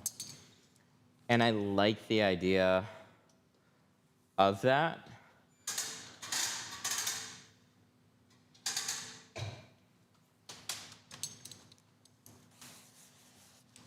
So if they had an exclusive line for certain territories, I could get behind that. But I think for them to go from where they are now, they would have to basically stop selling to people that they've already sold, because enforcing territories means that they cut down their whole customer base. And they start doing, like what Expel did, was they let anybody buy their window film, and then they locked it down. But they also only make so much money per dealer. So the only way to increase sales is get their dealers to expand services, buy more product, or increase the prices on those products. So they keep turning up the heat on all their dealers, and eventually it can hit a point where, hey, there's just not enough value here. So Expel has software. GeoShield does not have software. So it'd be even harder for them to do something like that. I don't see them doing that. I think it would be a dumb move. And it'd piss me off too.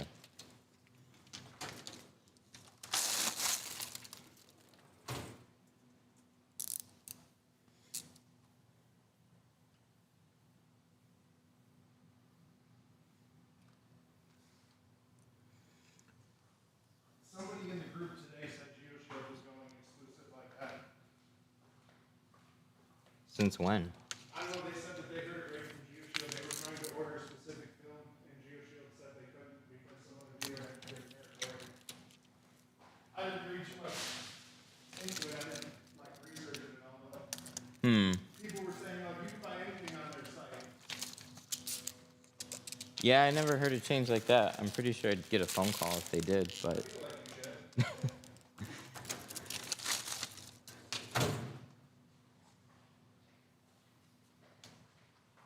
Yeah, if that's the case, I mean, there'll be some issues for sure.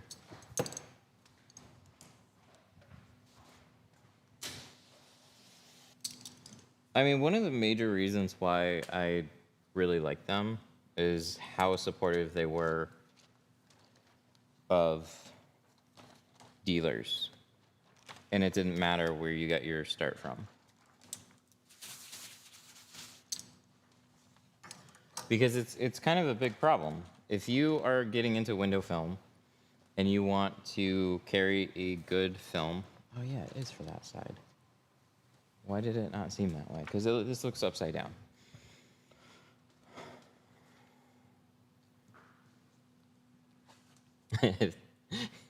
If that happens, try out Pure Max. I've tried Pure Max. Pure Max is decent for the money, and I wouldn't trust it in my business. I'm not saying it's going to fail. It's priced like it could fail, and then you piss off a lot of customers, so I just don't want to go down that road. I've had films fail. It's not fun.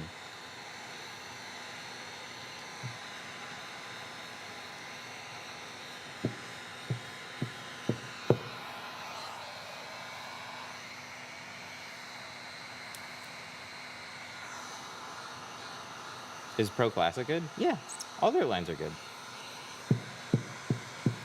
So when I first started using them, and before that, I was never a part of a company that really offered a good, better, best. It wasn't that much of a norm, especially around here. They existed, but carbon was fairly new, and it was generally hazy. And this whole idea of heat rejection was like, you know, you're trying to pull teeth explaining it and selling it to people.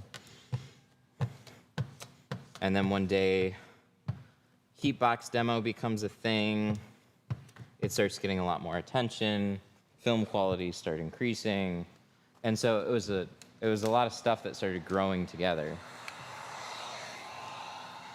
And now it's a lot. It's the norm. If you're a shop, you have to do it.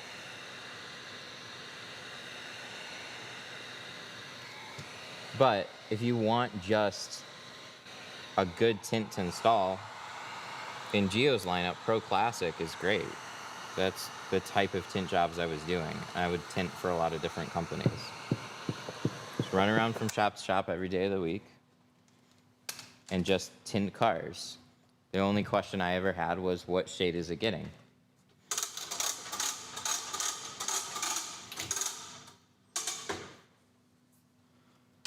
Lumar CTX, I haven't seen it in person. I would expect it's good. I just haven't seen it in person in a long time. I saw CTX years ago when like ceramics were becoming a thing, really. MotoShield? MotoShield's an Amazon brand, or a brand that's on Amazon. Do you have a starting price for vans? I have a starting price for everything. Dodge Caravan with Apex, everything except the windshield.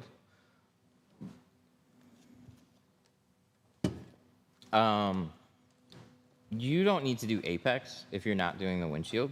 You don't even necessarily need to do Apex at all. Like, Apex is great, but Pro Nano is going to block out a ton of heat anyways. So when you're doing a ceramic, if you cover the sides and the rear, you're going to kind of wish that you did. You're going to kind of wish that you did the full windshield. But if you're not doing it, Pro Nano would be $450, Apex would be $650. And if we're doing everything with the windshield, Pro Nano is going to be $700, Apex is going to be $900.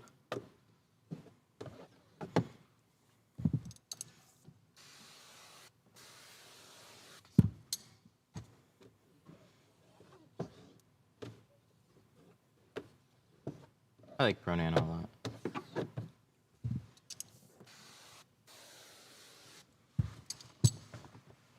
What's your favorite tool? Whatever gets the job done the easiest. I don't know. I've got like a favorite squeegee of the squeegees that I use, but every tool that I use has a place. Probably one of the most fun, unexpected one is the baby squeegee. That's the Fusion Quarter Pro. What can happen too is I can form opinions before I even try the stuff. So like there's particular tools that that happens with, because like tinting doesn't really change much. But this was a tool, so this is the shank. This was a tool used to pull back the bottom seal. You see me use it all the time. I thought that tool was silly when I first saw it introduced as a tool. I was like, that's dumb. I use an easy reach for all that. And then like 5 years later, Rick from Sun Distributing, he's like, no, you really should try it. I was surprised. I actually like it. And we tint very similarly. So his opinion was like the only one that I would take seriously at the time.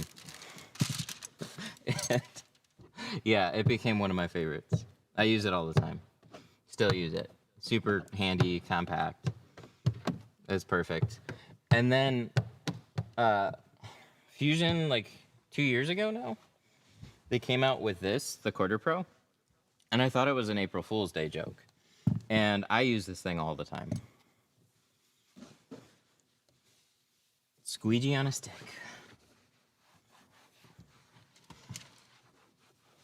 It's the corn dog of window tinting tools. Okay, now let's clean. Since we're back here, let's do the other one.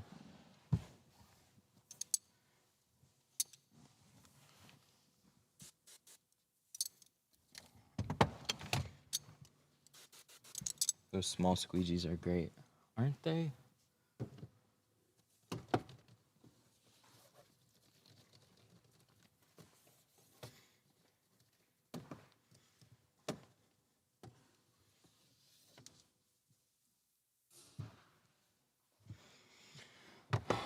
What is your price truck with a windshield strip?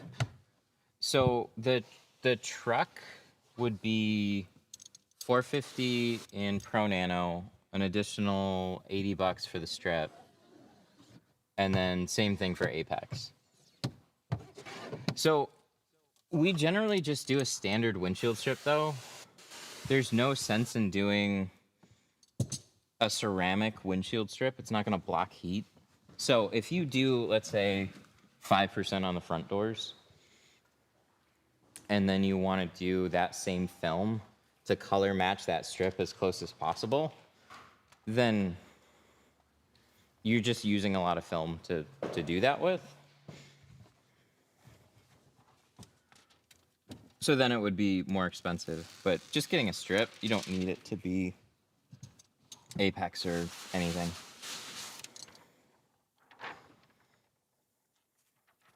So we would just do a regular strip cost.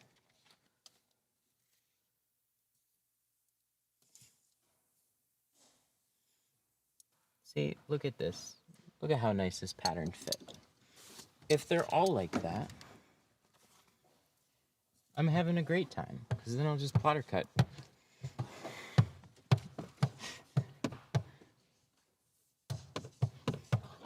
Maybe I'll force myself to. Today's not the day to do that.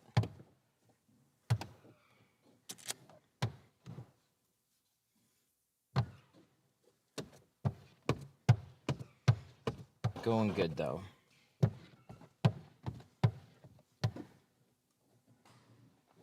How often do you mess up? One in how many windows? Oh, nice. Oh, I don't know. Sometimes it goes for a little while without messing up a window. And then what generally happens is mess ups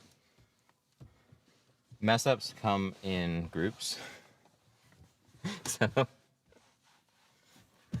like you can be tinting fine for a little while, and then all of a sudden you'll just like have a hell of a time.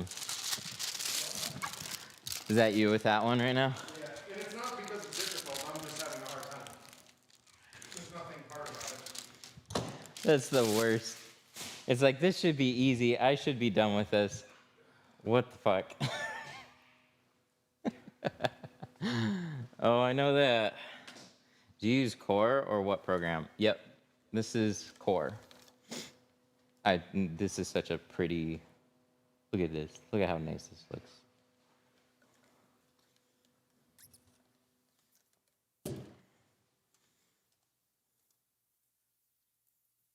Yeah, Core's Core's been really good. I got no affiliation with them either.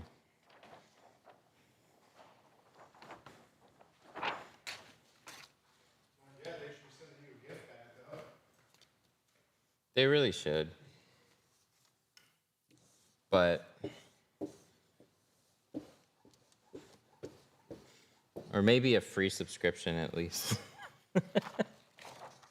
Goddamn. But I'm kind of glad we're also outside of that. So I just use what I feel like is the best. So if it works, it works. If it doesn't, I don't use it.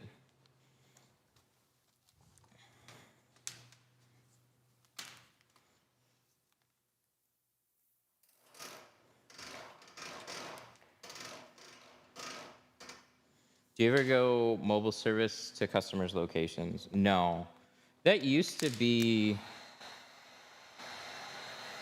like that. I used to mobile tint, but not going from house to house. That was some of it in the beginning. So I worked with a mobile company, I want to say for over 5 years. I'm trying to remember how long it was.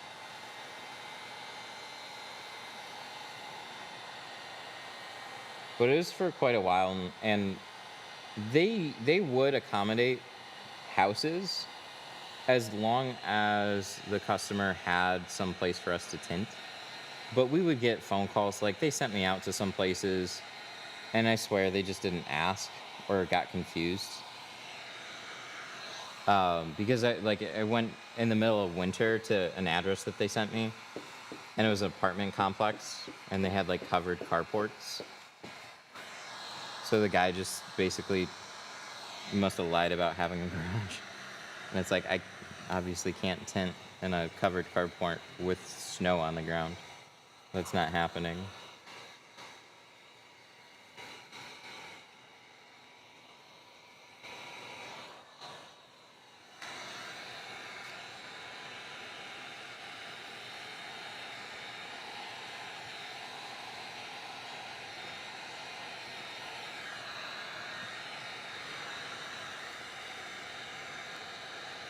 Does the customer get a better tint job if he avoids mobile? Not necessarily, but mobile, it depends on how good you are at dealing with your environment.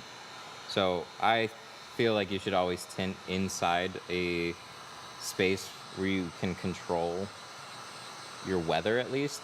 So a roof over your head. Temperature doesn't matter as much, but wintertime sucks for sure. Or summertime. Both can suck if you don't have good heat or you don't have good AC.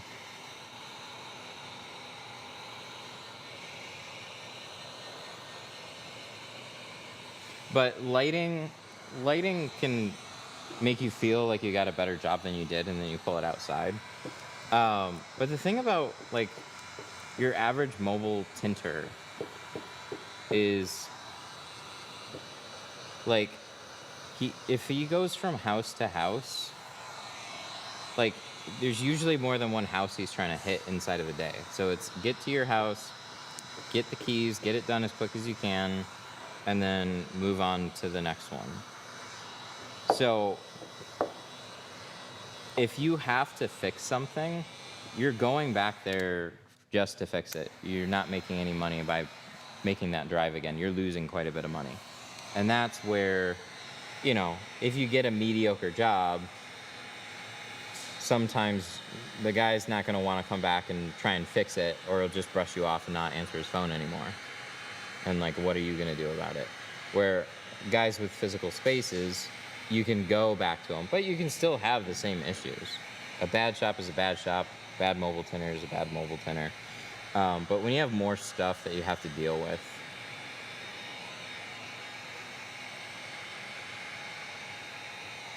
the harder it is to just do a good job. So you can still get great mobile work, probably a little bit more rare.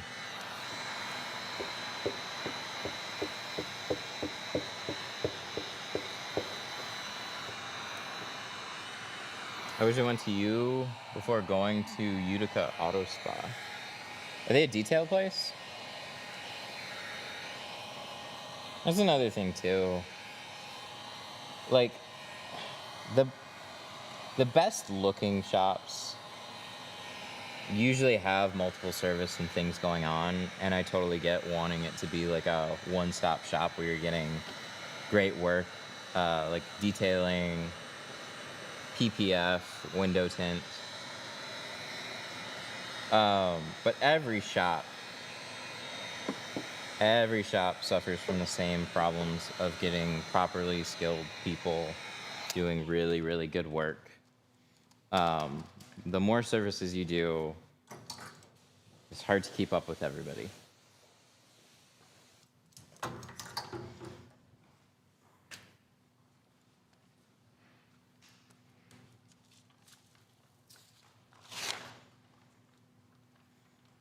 So like we have PPF now on our website, but we don't really do it yet. And we don't really talk about it. And we'll flat out tell people we're not quite ready to do it yet.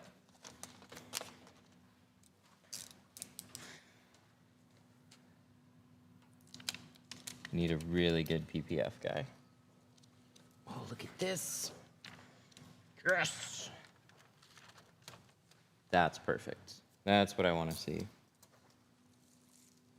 I changed out my Teflon strip. I should have realized. I was tweaking the blade a little bit. I should have noticed that this was wearing, and that's why I was getting snags. At least that's why I think I was getting snags. Most likely why I was getting snags.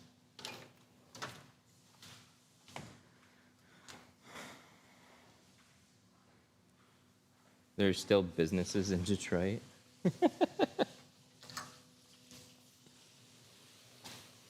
Yes. Yep, but we have paid gunmen sitting outside shooting at people all day, so that's how we stay in business.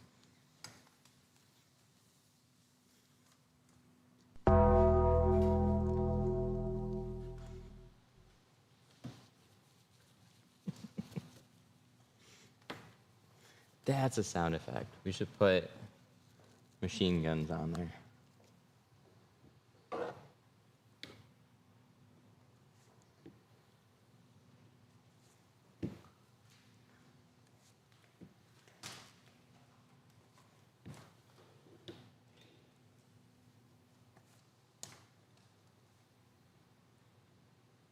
Why is it not opening? That's why it's not opening. No. Hang on. Hated being the tint guy at the stereo alarm shop. Had to tape all the switches, and these clowns would just move the tape. They would actually move the tape. That's funny. Yeah, I tinted at cartoons.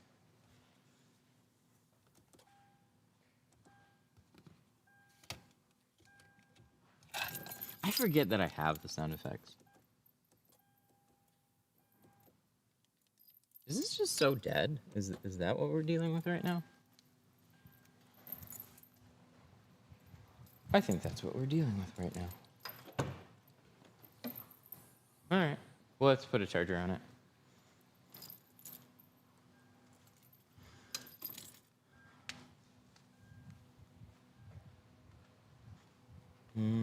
Ooh, I got that towel. I'm gonna grab this one too.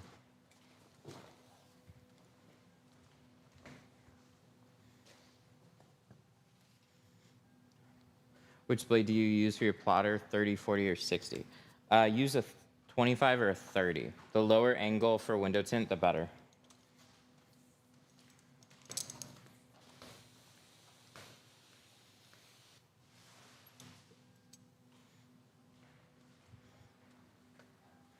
Any tips for a new beginner? Watch a lot of videos. I got a channel full of them.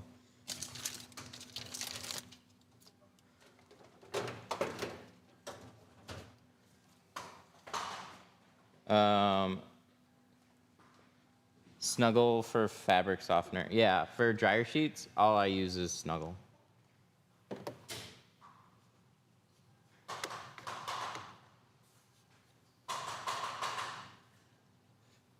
There's other ones that can work, but I'm not gonna go through and test every dryer sheet anymore because it makes no sense. But the popular ones for a long time was Bounce and Snuggle.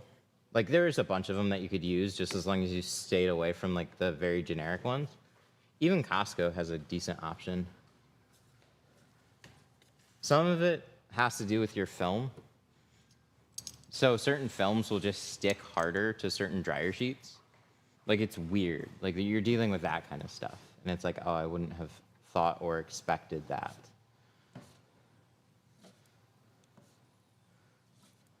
But Snuggle has been very consistent with a lot of films that I've used, and I've been using that for a long time.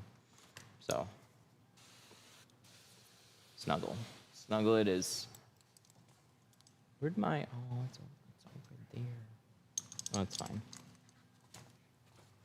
What soap do you use? I use Tint Slip.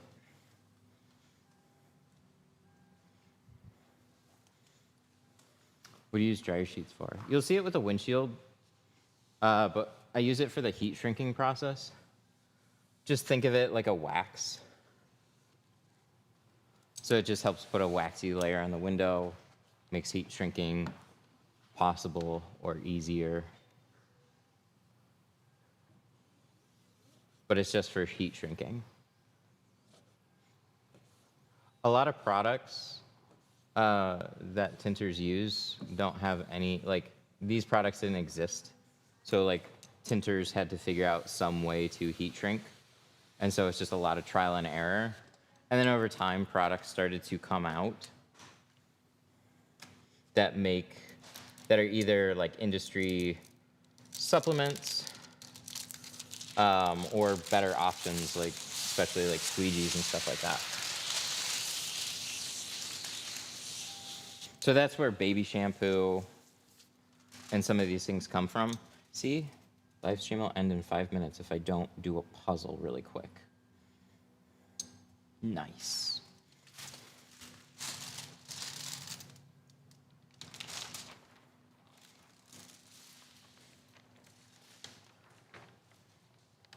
What's the floor tiles? These are race deck.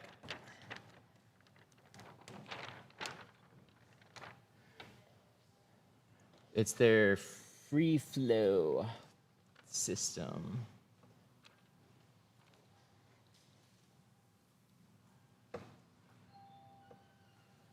Ding dong. All cut up with one piece. That anime? We saw the live action thing and I never saw any more of it.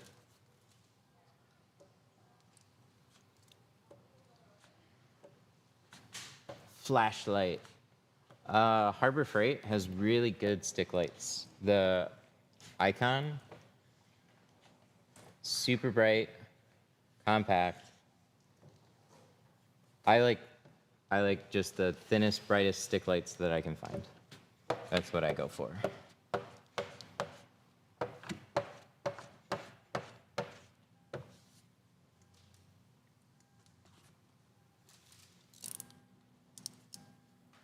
This is interesting.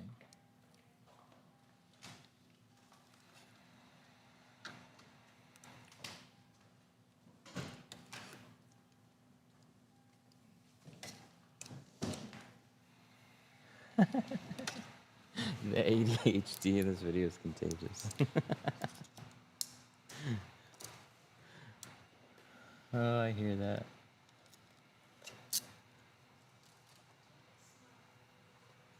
It's like, ooh, shiny. Talk about this, talk about that. Oh, I forgot this. One of the things that makes me take longer, especially when I'm streaming, is just running around the car a half a dozen times, looking for one thing. Like, you get a trash can over here. Like, this always happens. Even when I clean it up, like,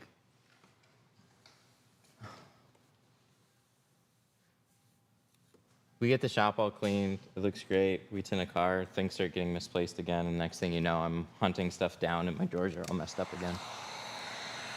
I'm really bad at, like, maintaining clean. It starts to get bad, and I clean it up, and then it starts to get bad again.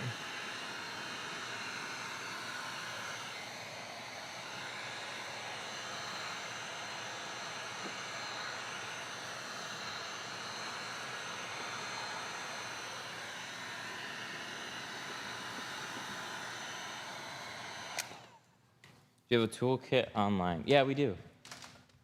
We have basic and advanced tool set. It's basically got everything that you need, minus a heat gun.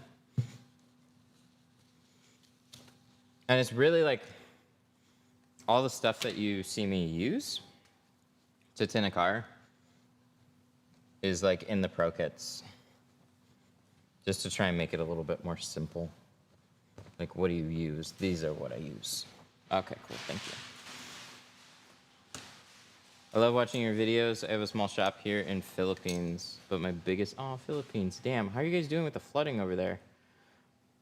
But my biggest enemies is the wind and the dust. I hear you, man. It's definitely hard to stay enclosed there because it's so stinking hot.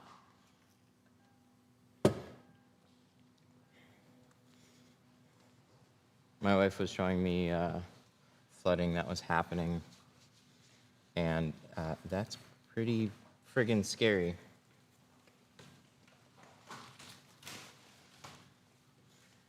I was about to ask you about battery chargers, and then I saw the battery charger. Yeah, have a good jump box handy. So I will leave the car on through the 4 doors, and then I'll shut it off. It's generally enough to get through a car without killing a battery. But it does put, if you have to leave the ignition on, it does put wear on it. So you can use a jumper and just put it on low, but just because the battery runs out doesn't mean you hurt it. I think some people get confused on that. Like, oh, you killed the battery. Yeah, and they recharge, they're fine.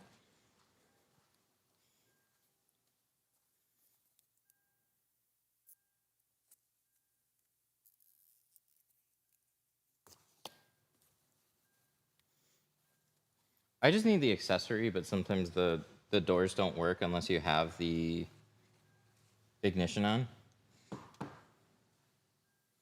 So you just got to be able to roll the doors up and down, and as soon as you're done with that, you can turn it back off.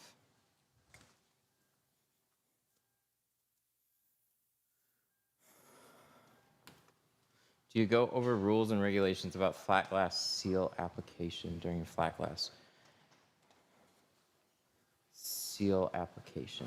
So we do a demo, a caulking demo for security film. And then if you ever do an exterior one, you can use any Home Depot sealant around the edges. And that's as far as it goes.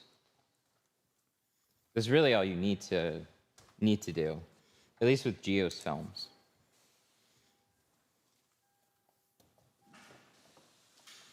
Flat glass is fairly straightforward on cutting and installation. It's more about knowing some glass types and knowing some tools that are out there for identifying that kind of stuff. Alrighty. I wonder why shops unplug my dash cam every time. I wonder what they're hiding. I've heard some shops will tape all the cameras on Teslas and whatnot. It used to just kind of like keep your nerves up if you had a customer watching you do the car. Part of that for me was just water on the interior of the car, which it has to happen. There's no way around it. The inside of the car is getting sprayed, but you should be safe about doing it.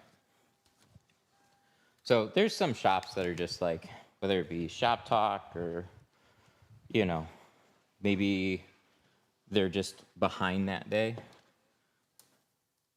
and they pulled in too many jobs. But generally, people that work on cars aren't so customer facing. They just want to work on the cars and not be bothered. So anything that a customer says is then becomes annoying to them.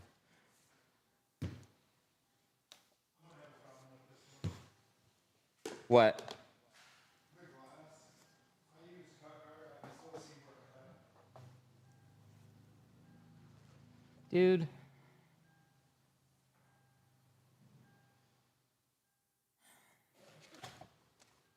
See this corner, I can see looking at this top corner. So you just cut on the same strip 3 times? No, I replaced it. I took everything off because I pulled everything. I put a lot off. Pull it off the board. You can see here. You can see here. Well, did you just drag a knife along it? I mean, here I did.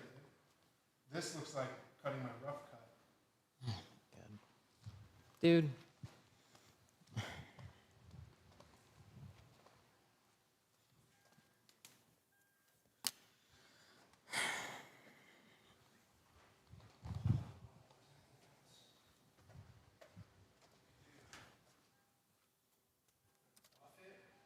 You can't buff it. You got to replace it.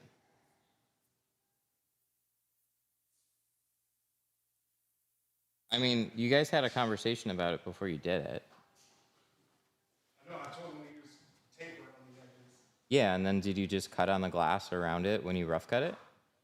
I did that also. Why? I When you take a knife to it, you risk scoring it, always.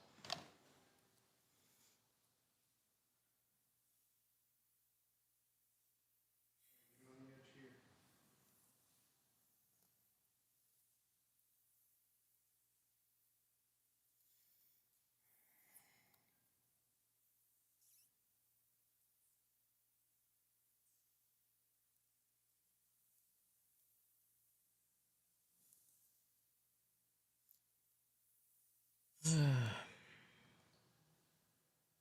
I don't know. I mean,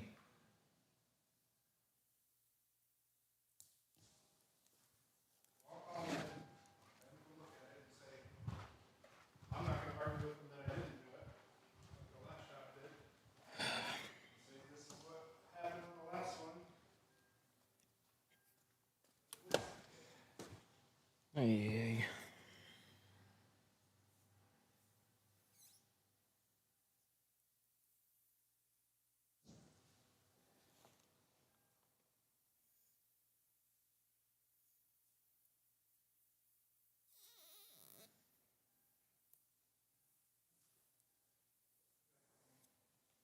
I don't even know what to say. It's annoying.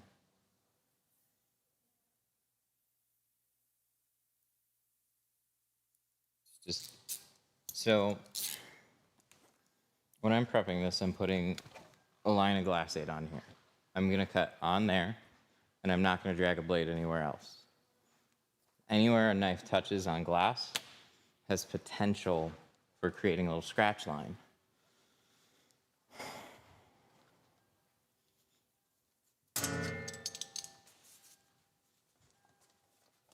So I don't understand why you would just you'd put glass aid and still rough trim. I bet he might have to redo it. Well, we probably got to pay to have a new windshield installed now. And the really fucked up part was we just had a long conversation about this guy took it to a shop in Waterford. And they already scratched his window.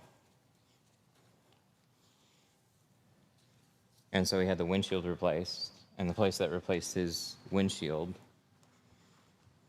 scratched the dashboard. And so he still has to get the dashboard fixed. But he's getting the windshield retinted. And I'm just like, fucking, I don't know. I don't know.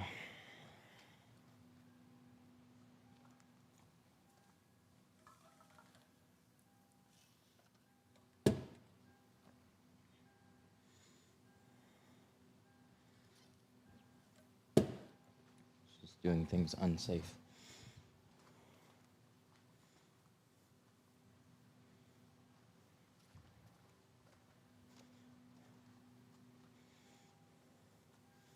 Yeah, I wonder how fun and expensive that's going to be.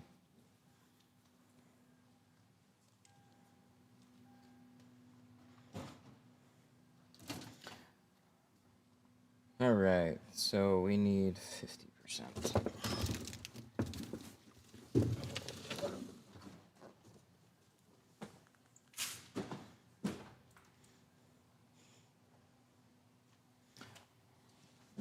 Luckily, they're micro cuts, hard to notice. Yeah, I think that's why it happens so often. People don't really think or notice them that much. Your average customer doesn't really see them. But when they come in with a previously replaced windshield for scratches, you can be damn sure they're going to look for them next time.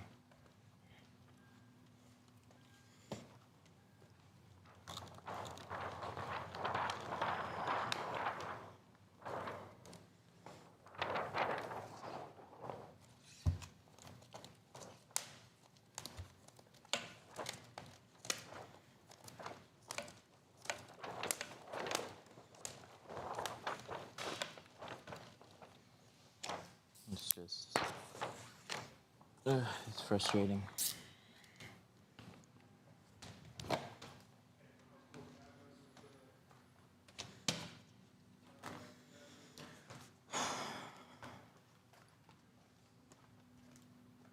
Very, very frustrating. Because it's like, it's a couple things. It's not just getting it replaced. It's just like, oh, okay. You can get hands with us. Oh shit, it's scratched now. So.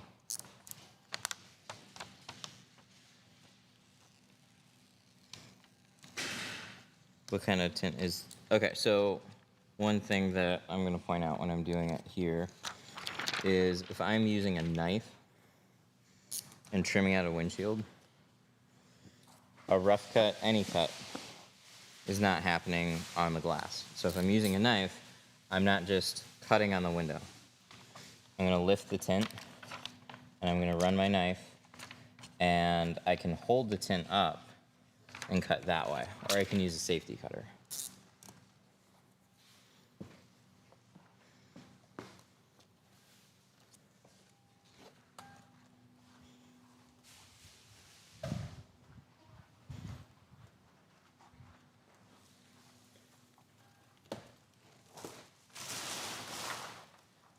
So we're gonna pull this, we're gonna flatten this out. Safety cutter makes life a little bit easier. And then I don't have to drag a blade on it either.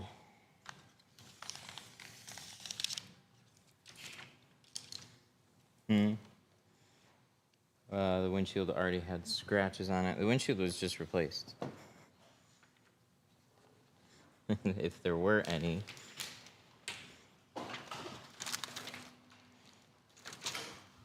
They should have been noticed ahead of time.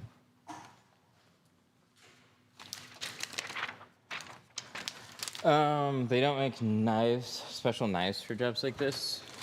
Oh no, we got solutions now. Just gotta use them.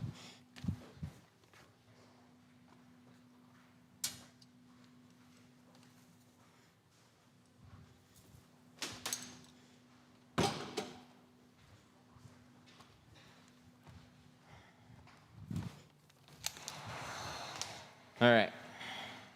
So we're gonna shrink this. We got 50%. Can you see it? No? Me either.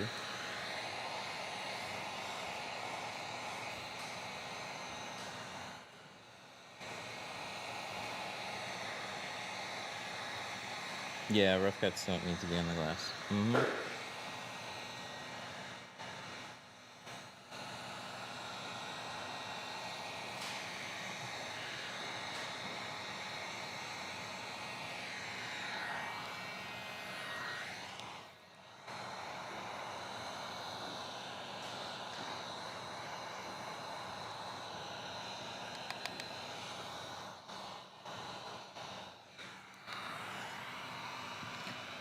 What's the benefits of 2 layers?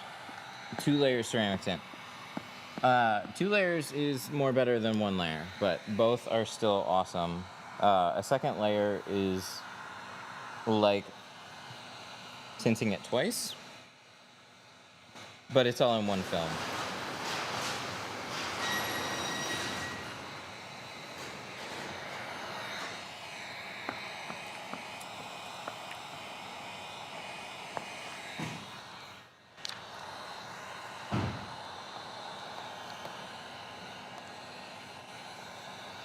Why does film crease while shrinking?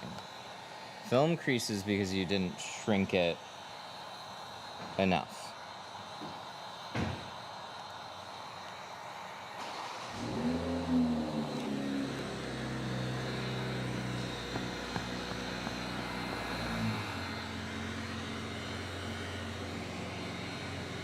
So the film is laying on the glass, and you need to shrink it to fit the glass.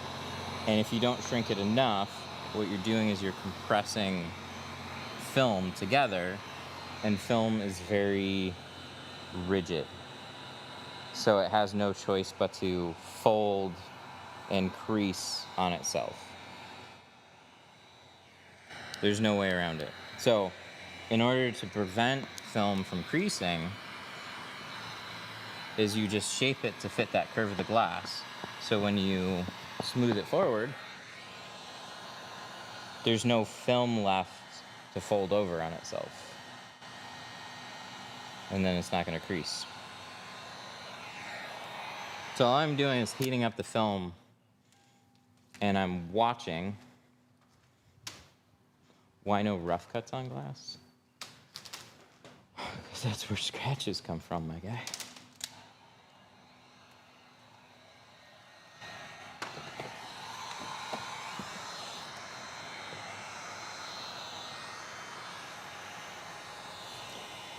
So we use stainless blades, and stainless is a softer metal and it's less likely to scratch, but that doesn't mean it can't put hairline scratches in glass. So glass has changed a lot over time. There's lots of varying qualities, and you don't know what you're cutting on until you see what you did.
Why do you squeegee?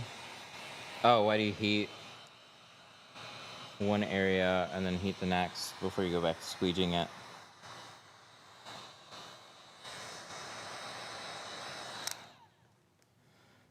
Ugh.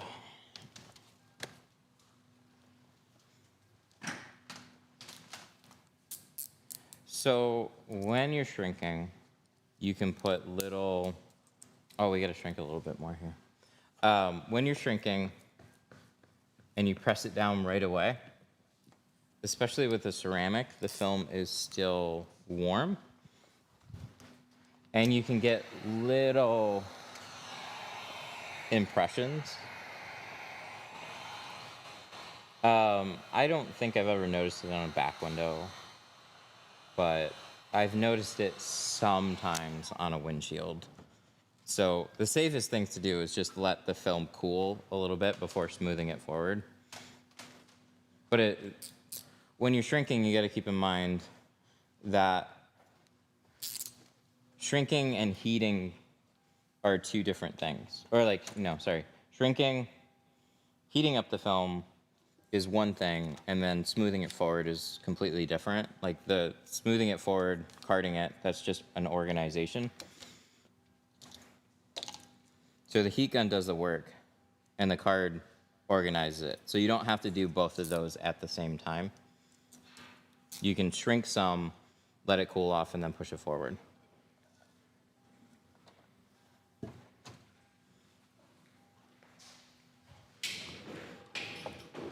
When I worked at Spectrum, I drilled through a ceiling twice. I was so upset I quit after 4 months.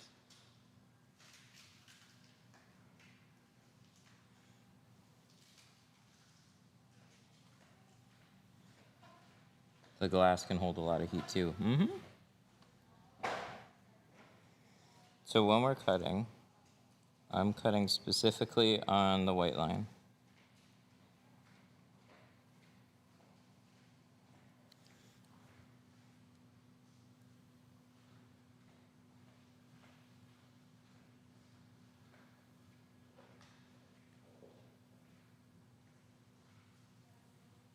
Drywall holes aren't a big deal until it's like not your job. And then you gotta fix it, patch it, paint match it. Like how much longer is it gonna take to do?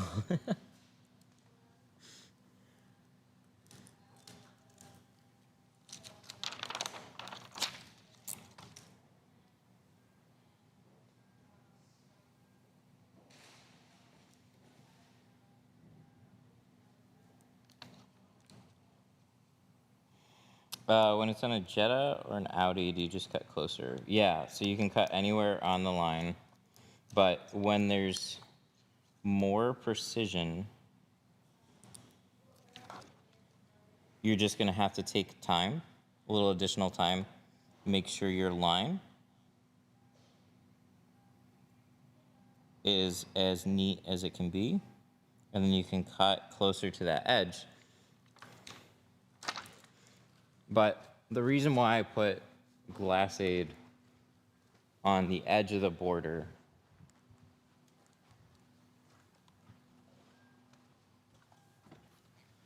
is so I know that if I'm cutting anywhere on this line, I'm outside that dot border.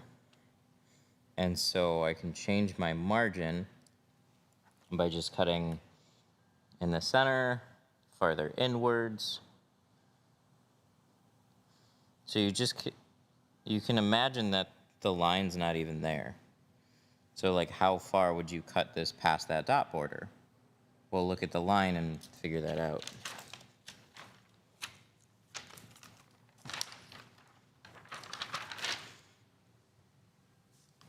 But I just want to cut slightly past my border. 1/8 of an inch is damn near perfect in most situations.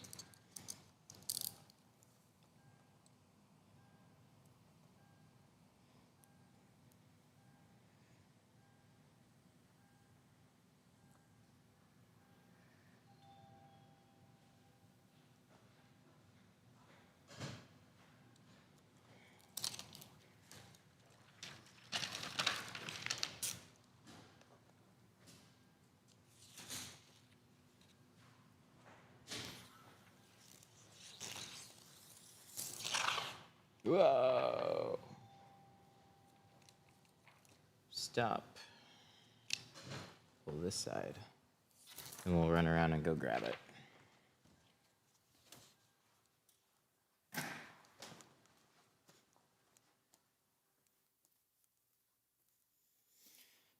Except in my cars, I have 2 scratches on the rear glass. Yikes. Yeah, funny enough, the car that made me find a better way was a BMW. I was working on the back window, and you know, you're rough cutting and then cutting out your border, and you don't do anything out of the ordinary. You snap off a blade regularly, you feel like you're doing everything that you should be, and then you look at the glass and you're like, oh shit.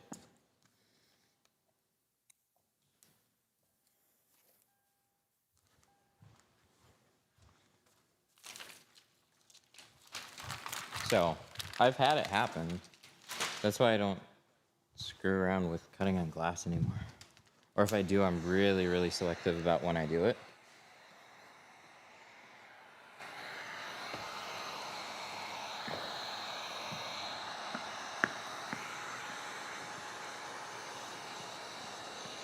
So I've got a tab I can cut out.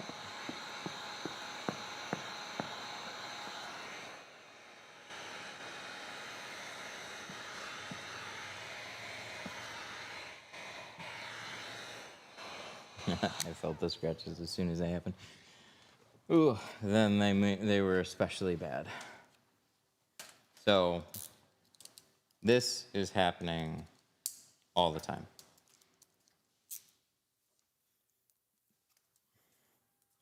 So I got two cutouts. I got this one, and I got this one. This one I could do on the inside if I want. This other one I need to do on the outside. So, light pressure.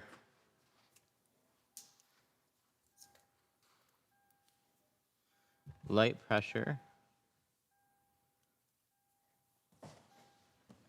Fresh snap. Oh, it's even hard to see like that. Oh, that's annoying.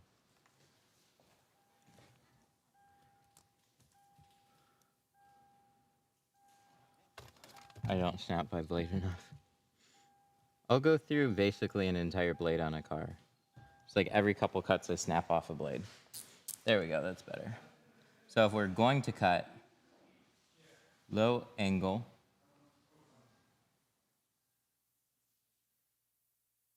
light pressure,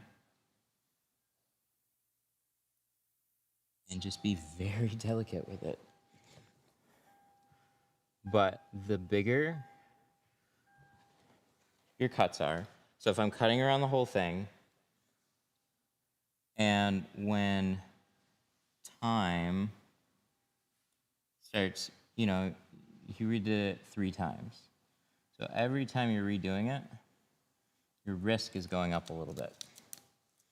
And then you get frustrated and then you get sloppy.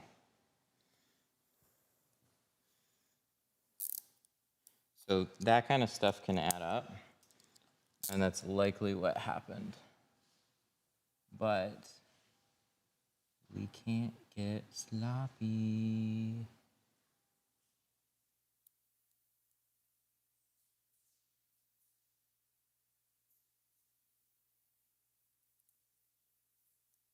I'm not gonna admit how infrequently I snap. It should be very often.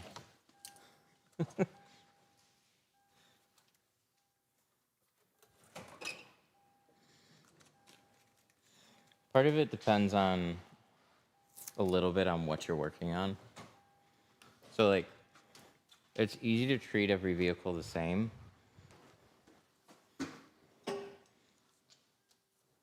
But cars with a little bit more wear and tear probably could get away with a little hairline scratch. Nobody's gonna notice.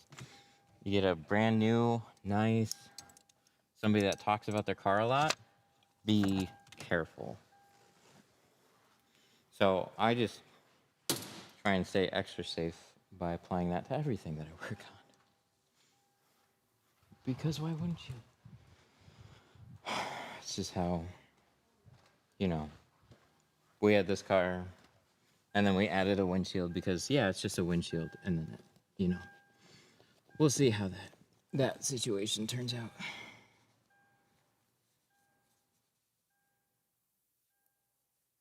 What's your floor system? It's a race deck floor.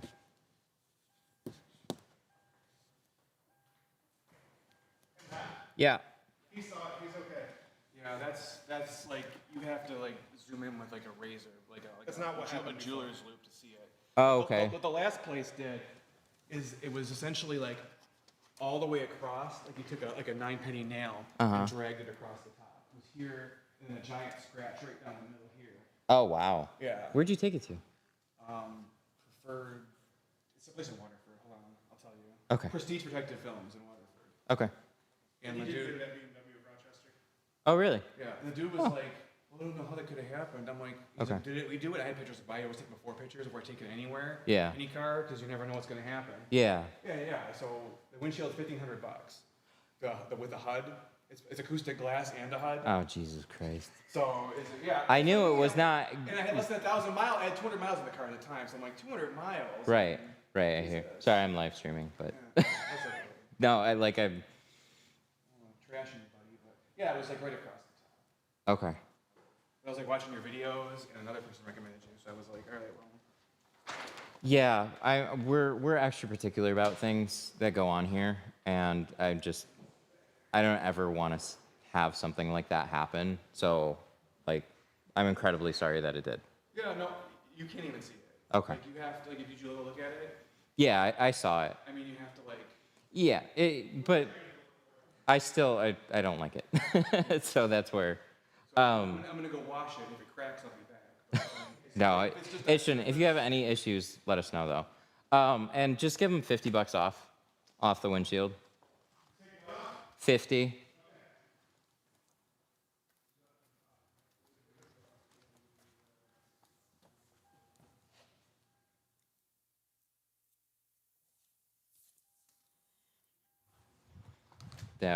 Yeah.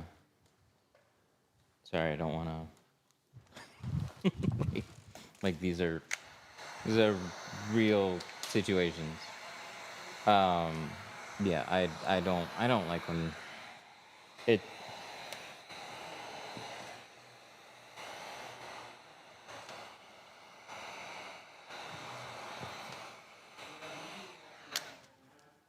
I don't think it does. No. Why do you give him 50 off? Does it make it think it's okay? Does it feel bad?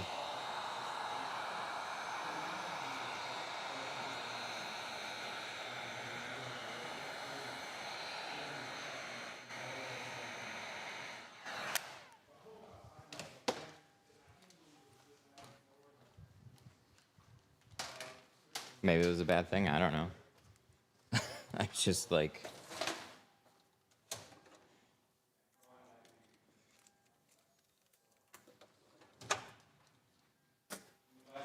I just don't. I don't know.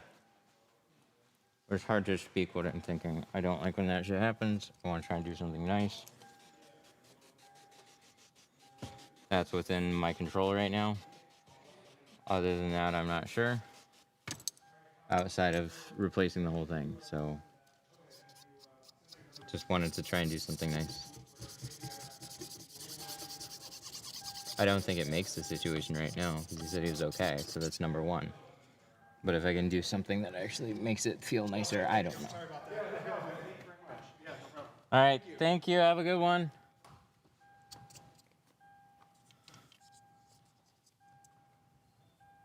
No blades on the glass.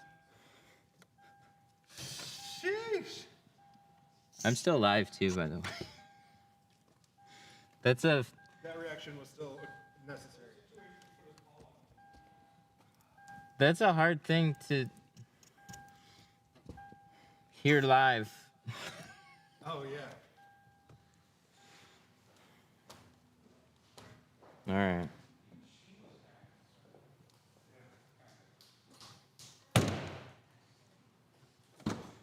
Well, we went up there. He's like, "Where is it?" I was like, "You tell me." Well, thank you for handling it too. Yeah. I know that's not fun either, but dude, it is after it's like of course it happened on the car that you have a conversation with the guy about. Yeah. Like that's like okay, come on. It just The reason he just got this car is he lost a Mercedes on a lemon law. oh wow. He had a lemon Mercedes. He just Just bad luck.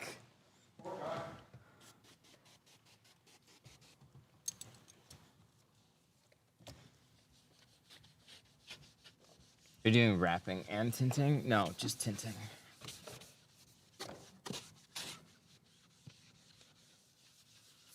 What a fun situation.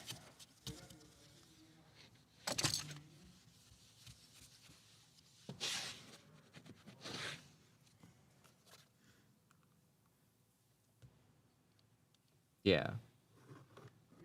Yeah, so I kind of want to move on from it, but I know, like, it's a big topic of conversation right now. Yeah, just everything about it. It's like I took it somewhere, I had a bad experience, they cut my glass, I had my windshield replaced. The place that replaced my windshield scratched his dashboard, and he's got to get that replaced. And so it's like it's a domino effect of shit that this guy has been through. And it's like, well, you've come to the right place. And then, like, come on. It's not even about it necessarily happening. It's just the escalation of times when it's happened. It's like, like, what is this guy supposed to do? I feel really, really bad.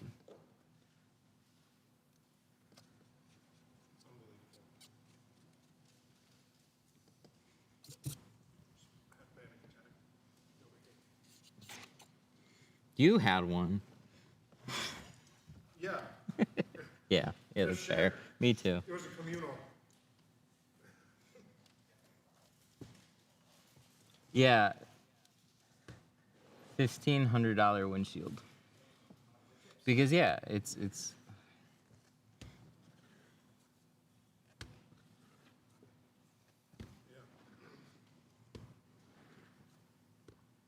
I was gonna be buying lunch for a minute. like that's the part that really. Whoa, my God. I knew it would be expensive. I didn't know how expensive. 1,500, and I was like, well, there goes food for a month.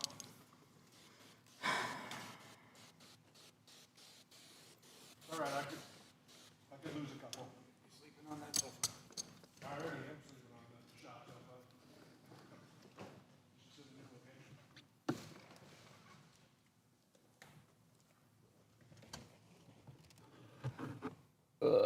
All right. Yeah. So, moral of the story: be safe.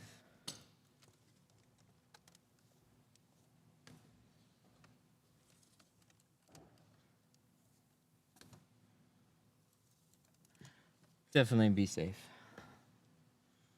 When we're working on brand new cars, sometimes like it goes well for a long time, and sometimes it's you get a little bit out of touch, and like I'll hear, hey, I could tint this faster, and I could do this in X amount of time, and it's like, yeah, you can, but sometimes what seems like the littlest of things all of a sudden escalates into a massive problem. So a hairline scratch on a windshield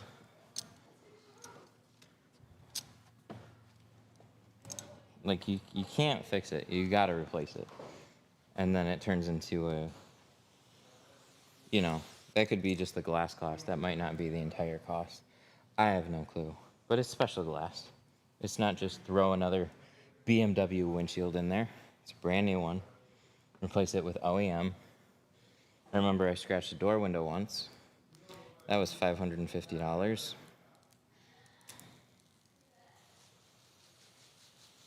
So it's just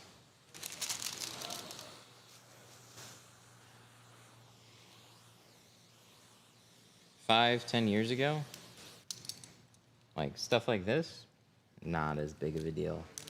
But there's certain things now that have just like your average vehicle, could be anything.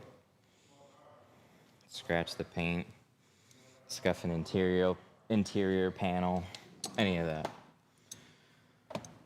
Be careful. Was that the customer? Mm-hmm. Yeah, he actually came in here. He was a super nice guy. I didn't actually meet him until then, so I didn't even like know what type of person that we were talking to. It was very, very nice, and like,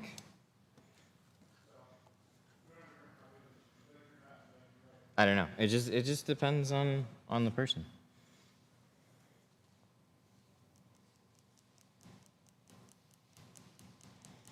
Where do you get your tints from? GeoShield. 313tint.com.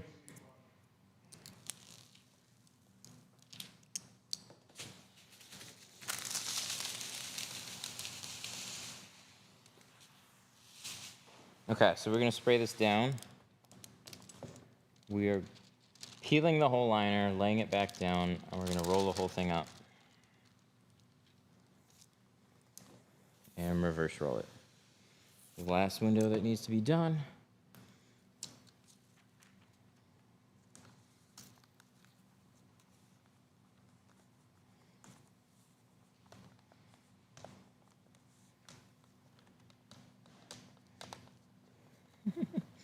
Do you get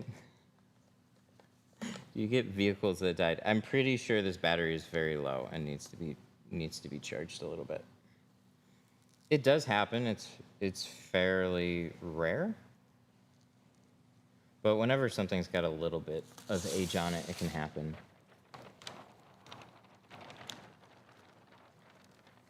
But yeah, putting it on a charger throughout the entire process is good. Since we're doing a windshield, you know, I can't pop the hood until I put the wipers down. So I'm gonna take care of this and then I'll put it on a charger on low for a little while. I think he's picking this up later anyways.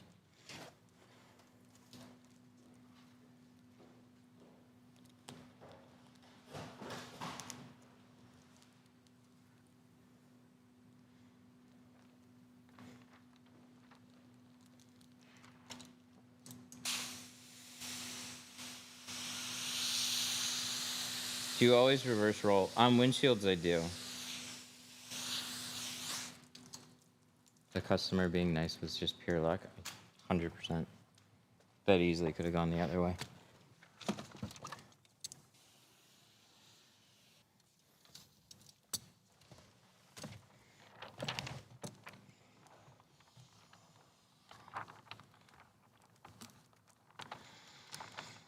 Get some reality TV there.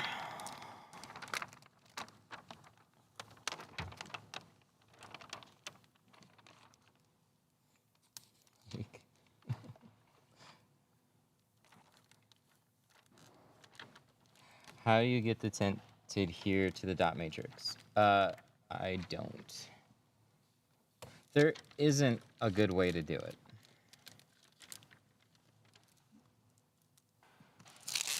I wish there was, but there just isn't. So the dots, they're a raised ceramic border. So the reason you see them is the tint glue.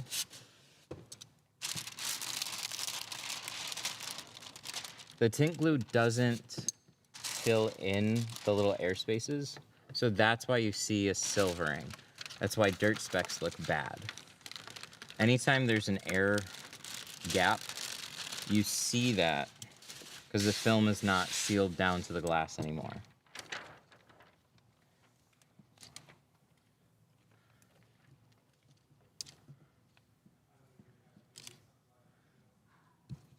There we go. So the only way to make the dots look better would literally be to sand them down so you don't see, like, they're flush with the glass. I mean, we just went through what we went through just now. One of the last things I want to do is try and take sandpaper to somebody's windshield just to make the dots look a little better. It is what it is.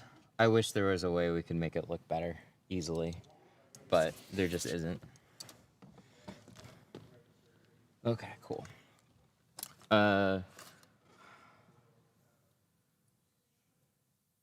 Today is my 1 year anniversary of opening my shop. Oh, that's cool. Congrats. I hope business is going well.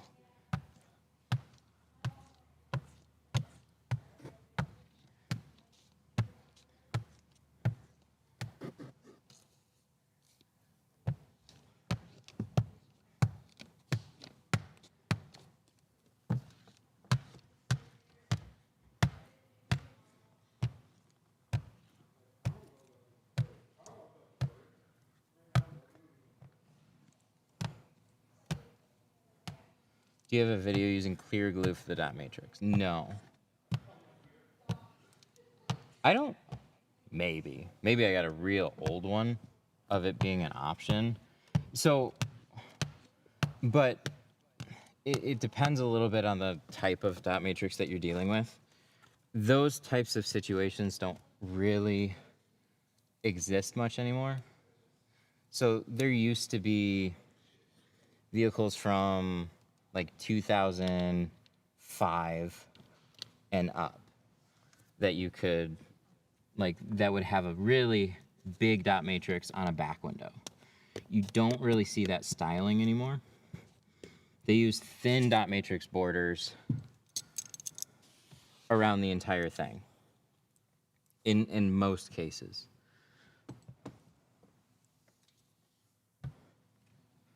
So there's no way that you could just apply a little bead of glue around a dot matrix border and then tint over it and have that glue not move and fill in all those dots. So really the only areas you can make look a little better would be maybe in here. If you put a little bead here, and then in here, and then in here, and then in here, right? Like it becomes like way more difficult. And it's not really feasible. So the only other thing that you could really do is take sandpaper, maybe tape some of these areas off and sand all this down. But in order to sand it down, you gotta work pretty hard.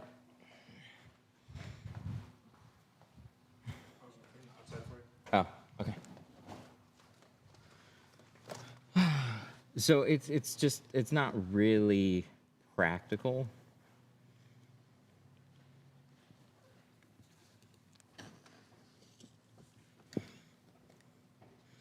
So look, I don't know. I want to make jobs look as nice as I can within reason here.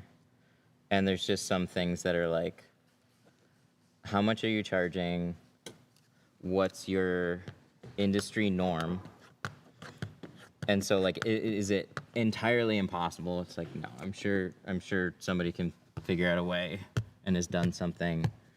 And there might be somebody that magically does something that I haven't seen yet, but it's definitely not a norm, and there's no easy way to make it any type of a norm.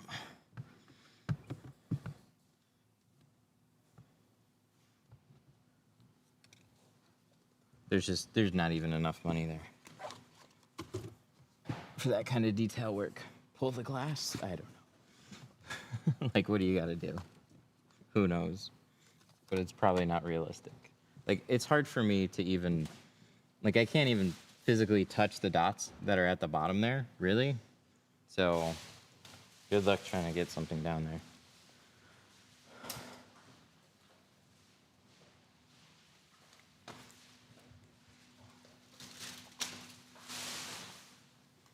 What did you use to clean the inside of the windshield? I used a razor blade, and I don't know. I think I used a scrub pad for some of it, or is that for the outside? Do you need a scrub pad?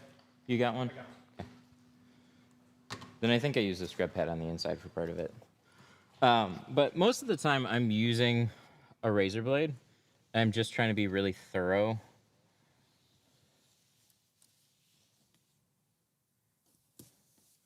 Because there'll be little glue bits that are stuck to the glass that I just can't feel with a scrub pad. And so unless you're like really sure, you remove them.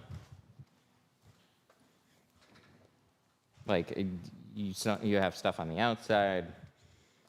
When you're scrubbing it, it leaves suds behind. It's kind of hard to tell. So a razor blade is my way of being able to feel the glass. So anytime it hits something, there's something there that needs to be scraped off. And I'm gonna use a razor blade anyways to scrape that, so. Nice. What time is it, 2? Yeah, that's about right.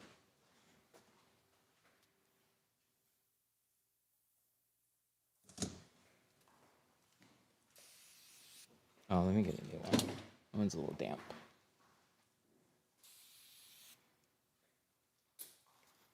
Do the razor blades have to be stainless steel? No. No, they can be any. So you're not cutting on glass with a razor blade. When you're trying to scrape anything off, I would spray the glass so you have some soapy water there so the blade has something to glide. And then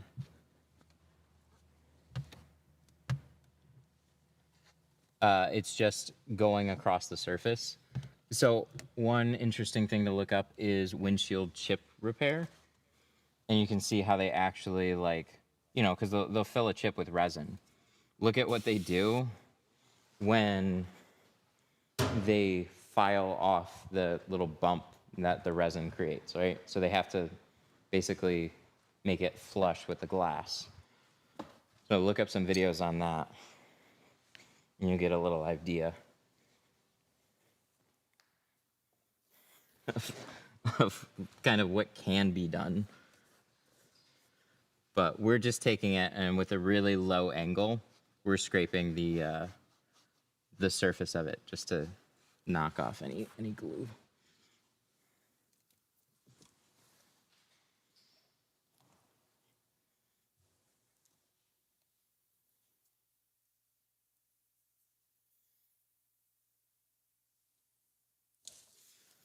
Whew. Oh, it looks nice. Good. I don't see any hairs. There's that little chip that was there before.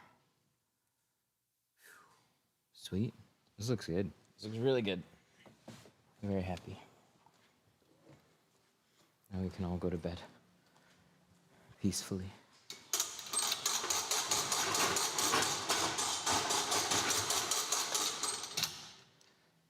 Nice video is wrapping up just as my street sweepers finish.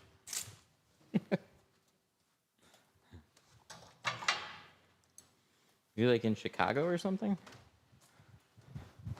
Street sweepers.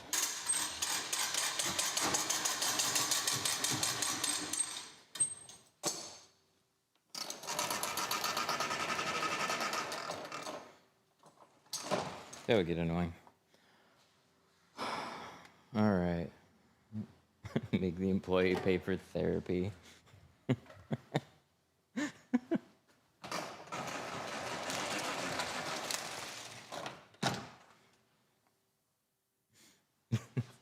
would have set a new record.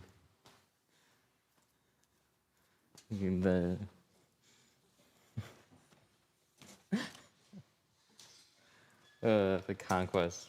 That was fun. This would have doubled the conquest. Probably would have been easier to find the window though. Any tips when you start getting burnt out? Oh, variety for me. But I don't know what to tell other people. Because like for me, I got burnt out hustling all day, tinting a bunch of cars. And but I think if you just spend all day doing the exact same thing every day, I think you kind of just get burnt out with most things. So it's like, well, I have to do something. So what is that something? So that's where, I liked YouTube, and that's why I started a YouTube channel.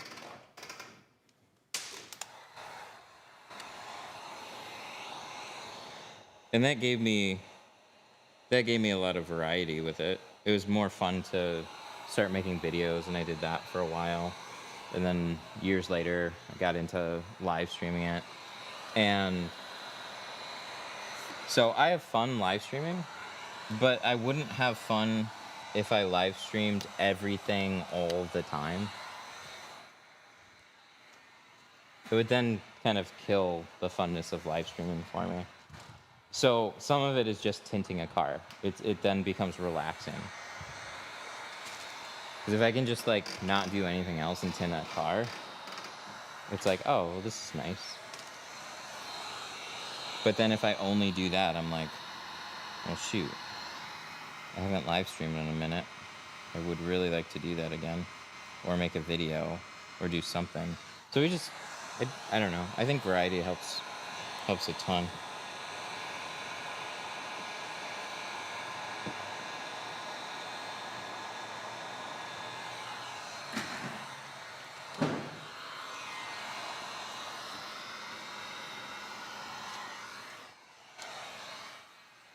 So that really caused me to build this place a little bit differently.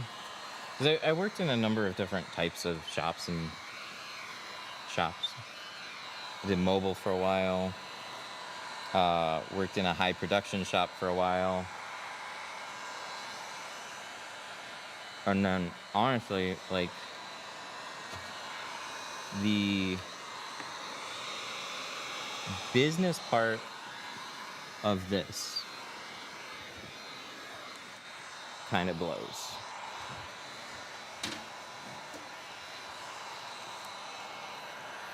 Like there's parts of it that are cool and fun and like interesting challenges that you're trying to solve,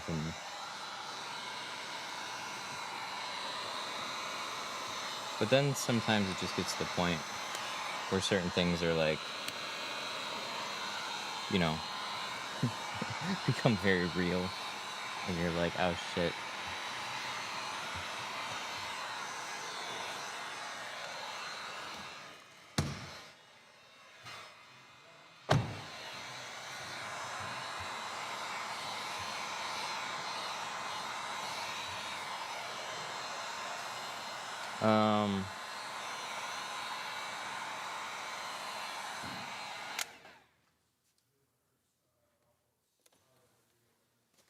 How can I build a peel board on a budget? A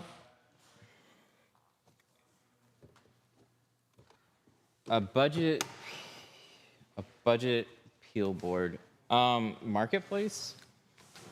So you could get a piece of plexi and have a lightweight one. Plexi's gonna scratch up a lot, so you can't cut on it a ton, or if you do, you just gotta replace it every here and there. But that'll make a really lightweight one. But you can also look for pieces of glass that people are just throwing away off of like Marketplace. You find old windows, pieces of glass. You could try contacting a glass company because sometimes they'll have odd sizes. So they'll have panes of glass that they'll have to cut down for a project, and then they'll just have extra pieces that are just, hey, we don't know what to use with. we don't know where to put this window right now. It's just sitting. And so sometimes they'll end up throwing them away. I'm high anxiety, so I hate the hustling part. I hear ya. My first few customers stressed me out. And I had already been tinting for a while. But it's like, you get used to a lot of it. So like, I was so used to being in the background, not talking to customers and stuff. So when I started my own shop, you have to get used to then all of a sudden talking to people. And it's a little weird. So doing mobile for like other shops was nice because like, well, they still talk to the customers and they book the jobs, and then I just come in and do a bunch of cars right in a row, and then I'm done. Make good money doing that. But then you do that for a long time, and then you're kind of like, you start noticing all the little issues with that. Like, oh, they didn't get the right shades, or oh, they didn't charge enough for this job, and then you start getting like frustrated with your situation. Why isn't this one going down? I have a little finger here, it's being stubborn. We got a hardware piece here. Maybe I'm not getting in there.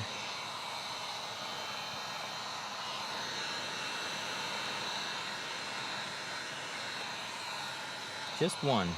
We got one finger.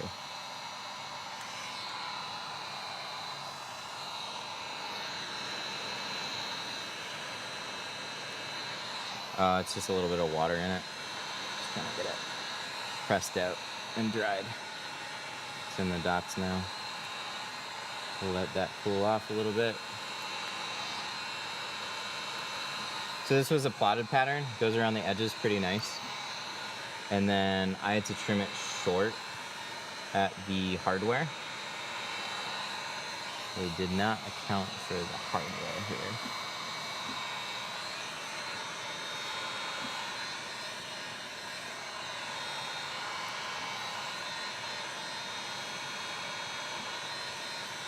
I notice most customers appreciate honesty.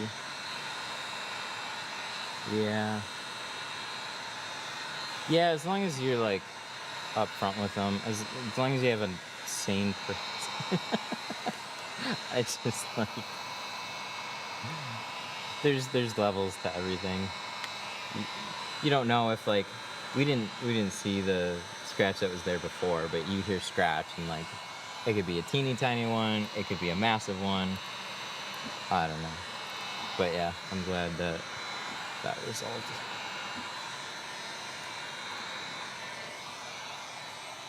Alright. Gonna let this dry out just a little bit more.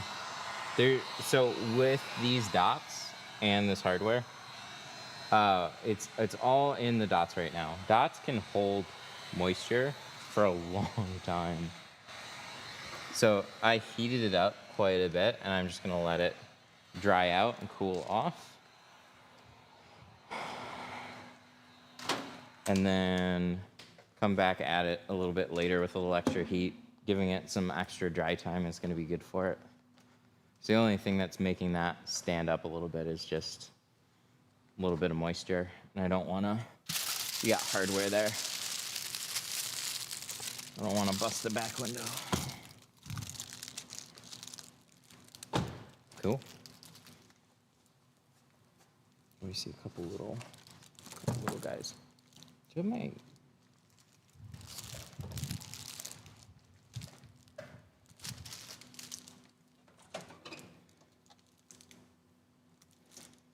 This one.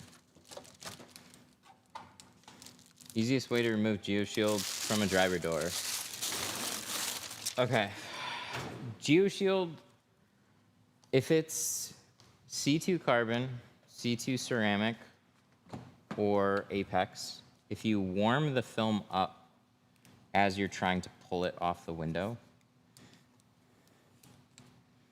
it should pull off fairly clean.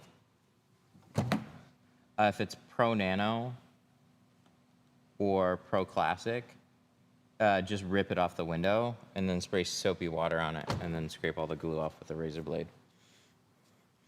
C2 uses like C2 ceramic, and Apex, they have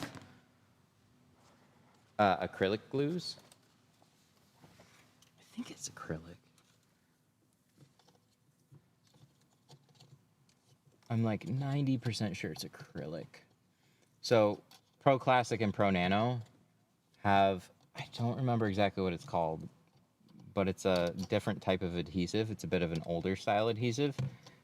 It's proven and it holds up really well, but it does leave glue behind when you're doing a removal.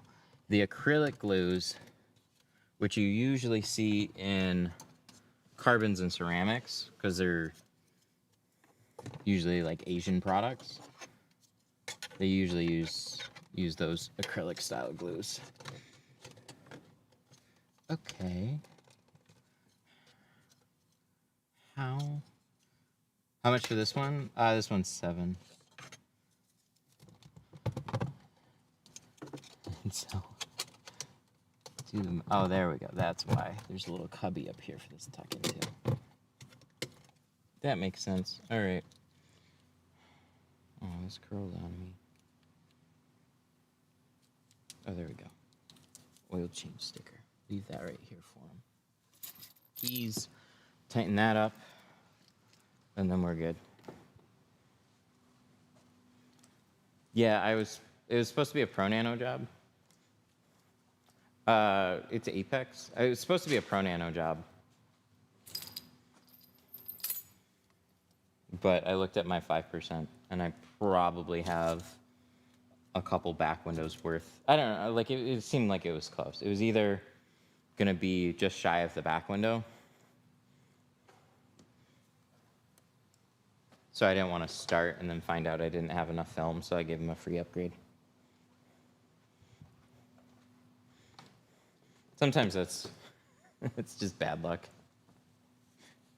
Like, I didn't realize I was that low on it, but sometimes you just get behind on your inventory a little bit, and the next thing you know, somebody wants a full SUV in 5, and you're like, which type? Oh, shit. How do you estimate how much you've left on a roll? By literally looking at it, which isn't a great way. Do you ever do just chatting lives? No, not really. The longer I stay on camera and just talk to people, the more people tune out. And then there's other stuff than I can be doing. So I tend to just go live while I'm working on a car.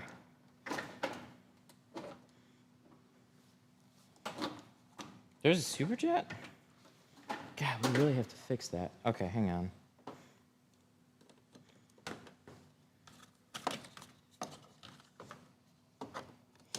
There are a lot of moving parts. And I'm surprised this works as well as it does. I don't like missing super chats. But I don't have... I think I can change it. Okay, so I'm going to leave this. This is a jump box. This is a, what I would say, a dumb jump box, which I like better. It's just going to output some power. So I could leave it on 40 or 6. It's on 6 amps right now. That's just trickle charge. So I'm just going to leave that so it charges up. 40 is fine. You just, don't leave it on 40 for a couple hours. That's why it's got a timer. What are 4 must-have tools in your pouch? This Fusion Hybrid with a handle, a shank for tucking the film, a red dot knife, and then a tri-edge card. You can tint basically every door window with this, but it's nice to have a shrinking card. So that'd be my honorable mention there. You can do most windows with just these. That's why I carry them on hand at all times. Add a Rain-X upgrade. That's always smart. All right, let me look at super chats.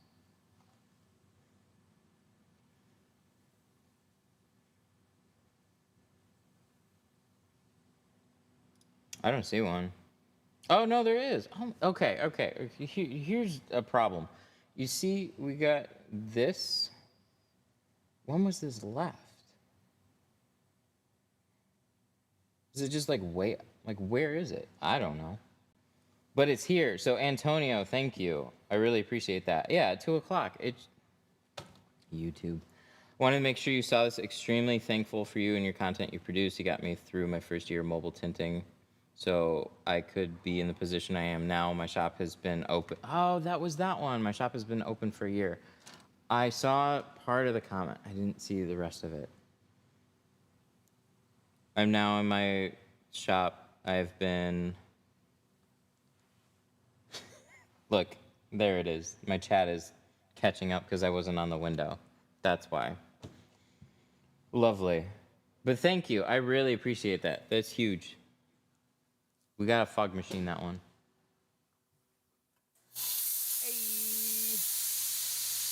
A big one. We do a big fog machine. Thank you. I really appreciate it. Congrats on your shop being open for a year. That's super cool. I remember that part. How long have you guys been doing this? I've been tinting for at least 15 years now. My shop has been open since October 2020. And it's come a long way. It didn't look like this until April. Maybe March, April, May, maybe May. I don't know. It hasn't been like this for very long. Like this has all been done in sections.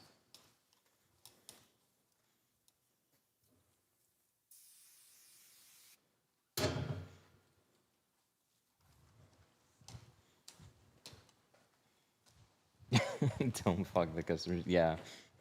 It smells weird. I need a detail.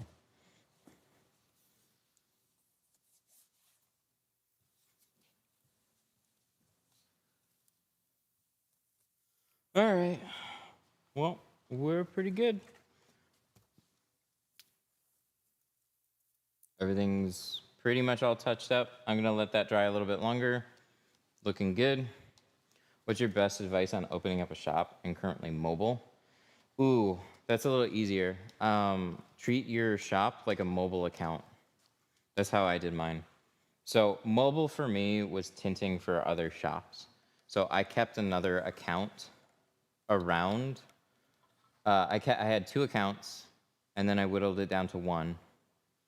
And then I held on to that 1 account for 2 days a week. Made decent money there, and then that helped me 1 foot in one door, then 1 foot in the other door. So I think treating your own shop like a mobile account is really, really smart, because once you open it, nobody's going to know that you're there. So it takes time to just get phone calls, build business. So as you start getting phone calls, book them to a particular, 1, 2, 3 days of the week. And then as those days get full, then you start cutting down your mobile jobs. I think is probably like the best way to get into a shop. That way you're not cutting off any type of income. You're just slowly moving it. It makes it way less scary, because moving into a shop is expensive. Since you need to go over the dots on the back, yeah, just down at the top. I'm gonna let them dry a little bit longer. So this is gonna stay here. I'm gonna end the stream, and then this is gonna sit in here for a little while longer. So we just got some other stuff to do. So thank you for tuning in today. We'll do another stream soon. I gotta catch up with, it's 2. I gotta catch up with some stuff. Bye. Oh, real quick. How does that work? A lot of shops don't want sub work in my area. I wouldn't necessarily tint for other tint companies. I would tint for, so my accounts were, I had a glass company and I had an auto accessories company. So window tint was never their main source of income. So they were able to pay more for window tint because they weren't relying on tint jobs for their main source of income. So glass shops, we collected 75% of the ticket. Works out way better. All right.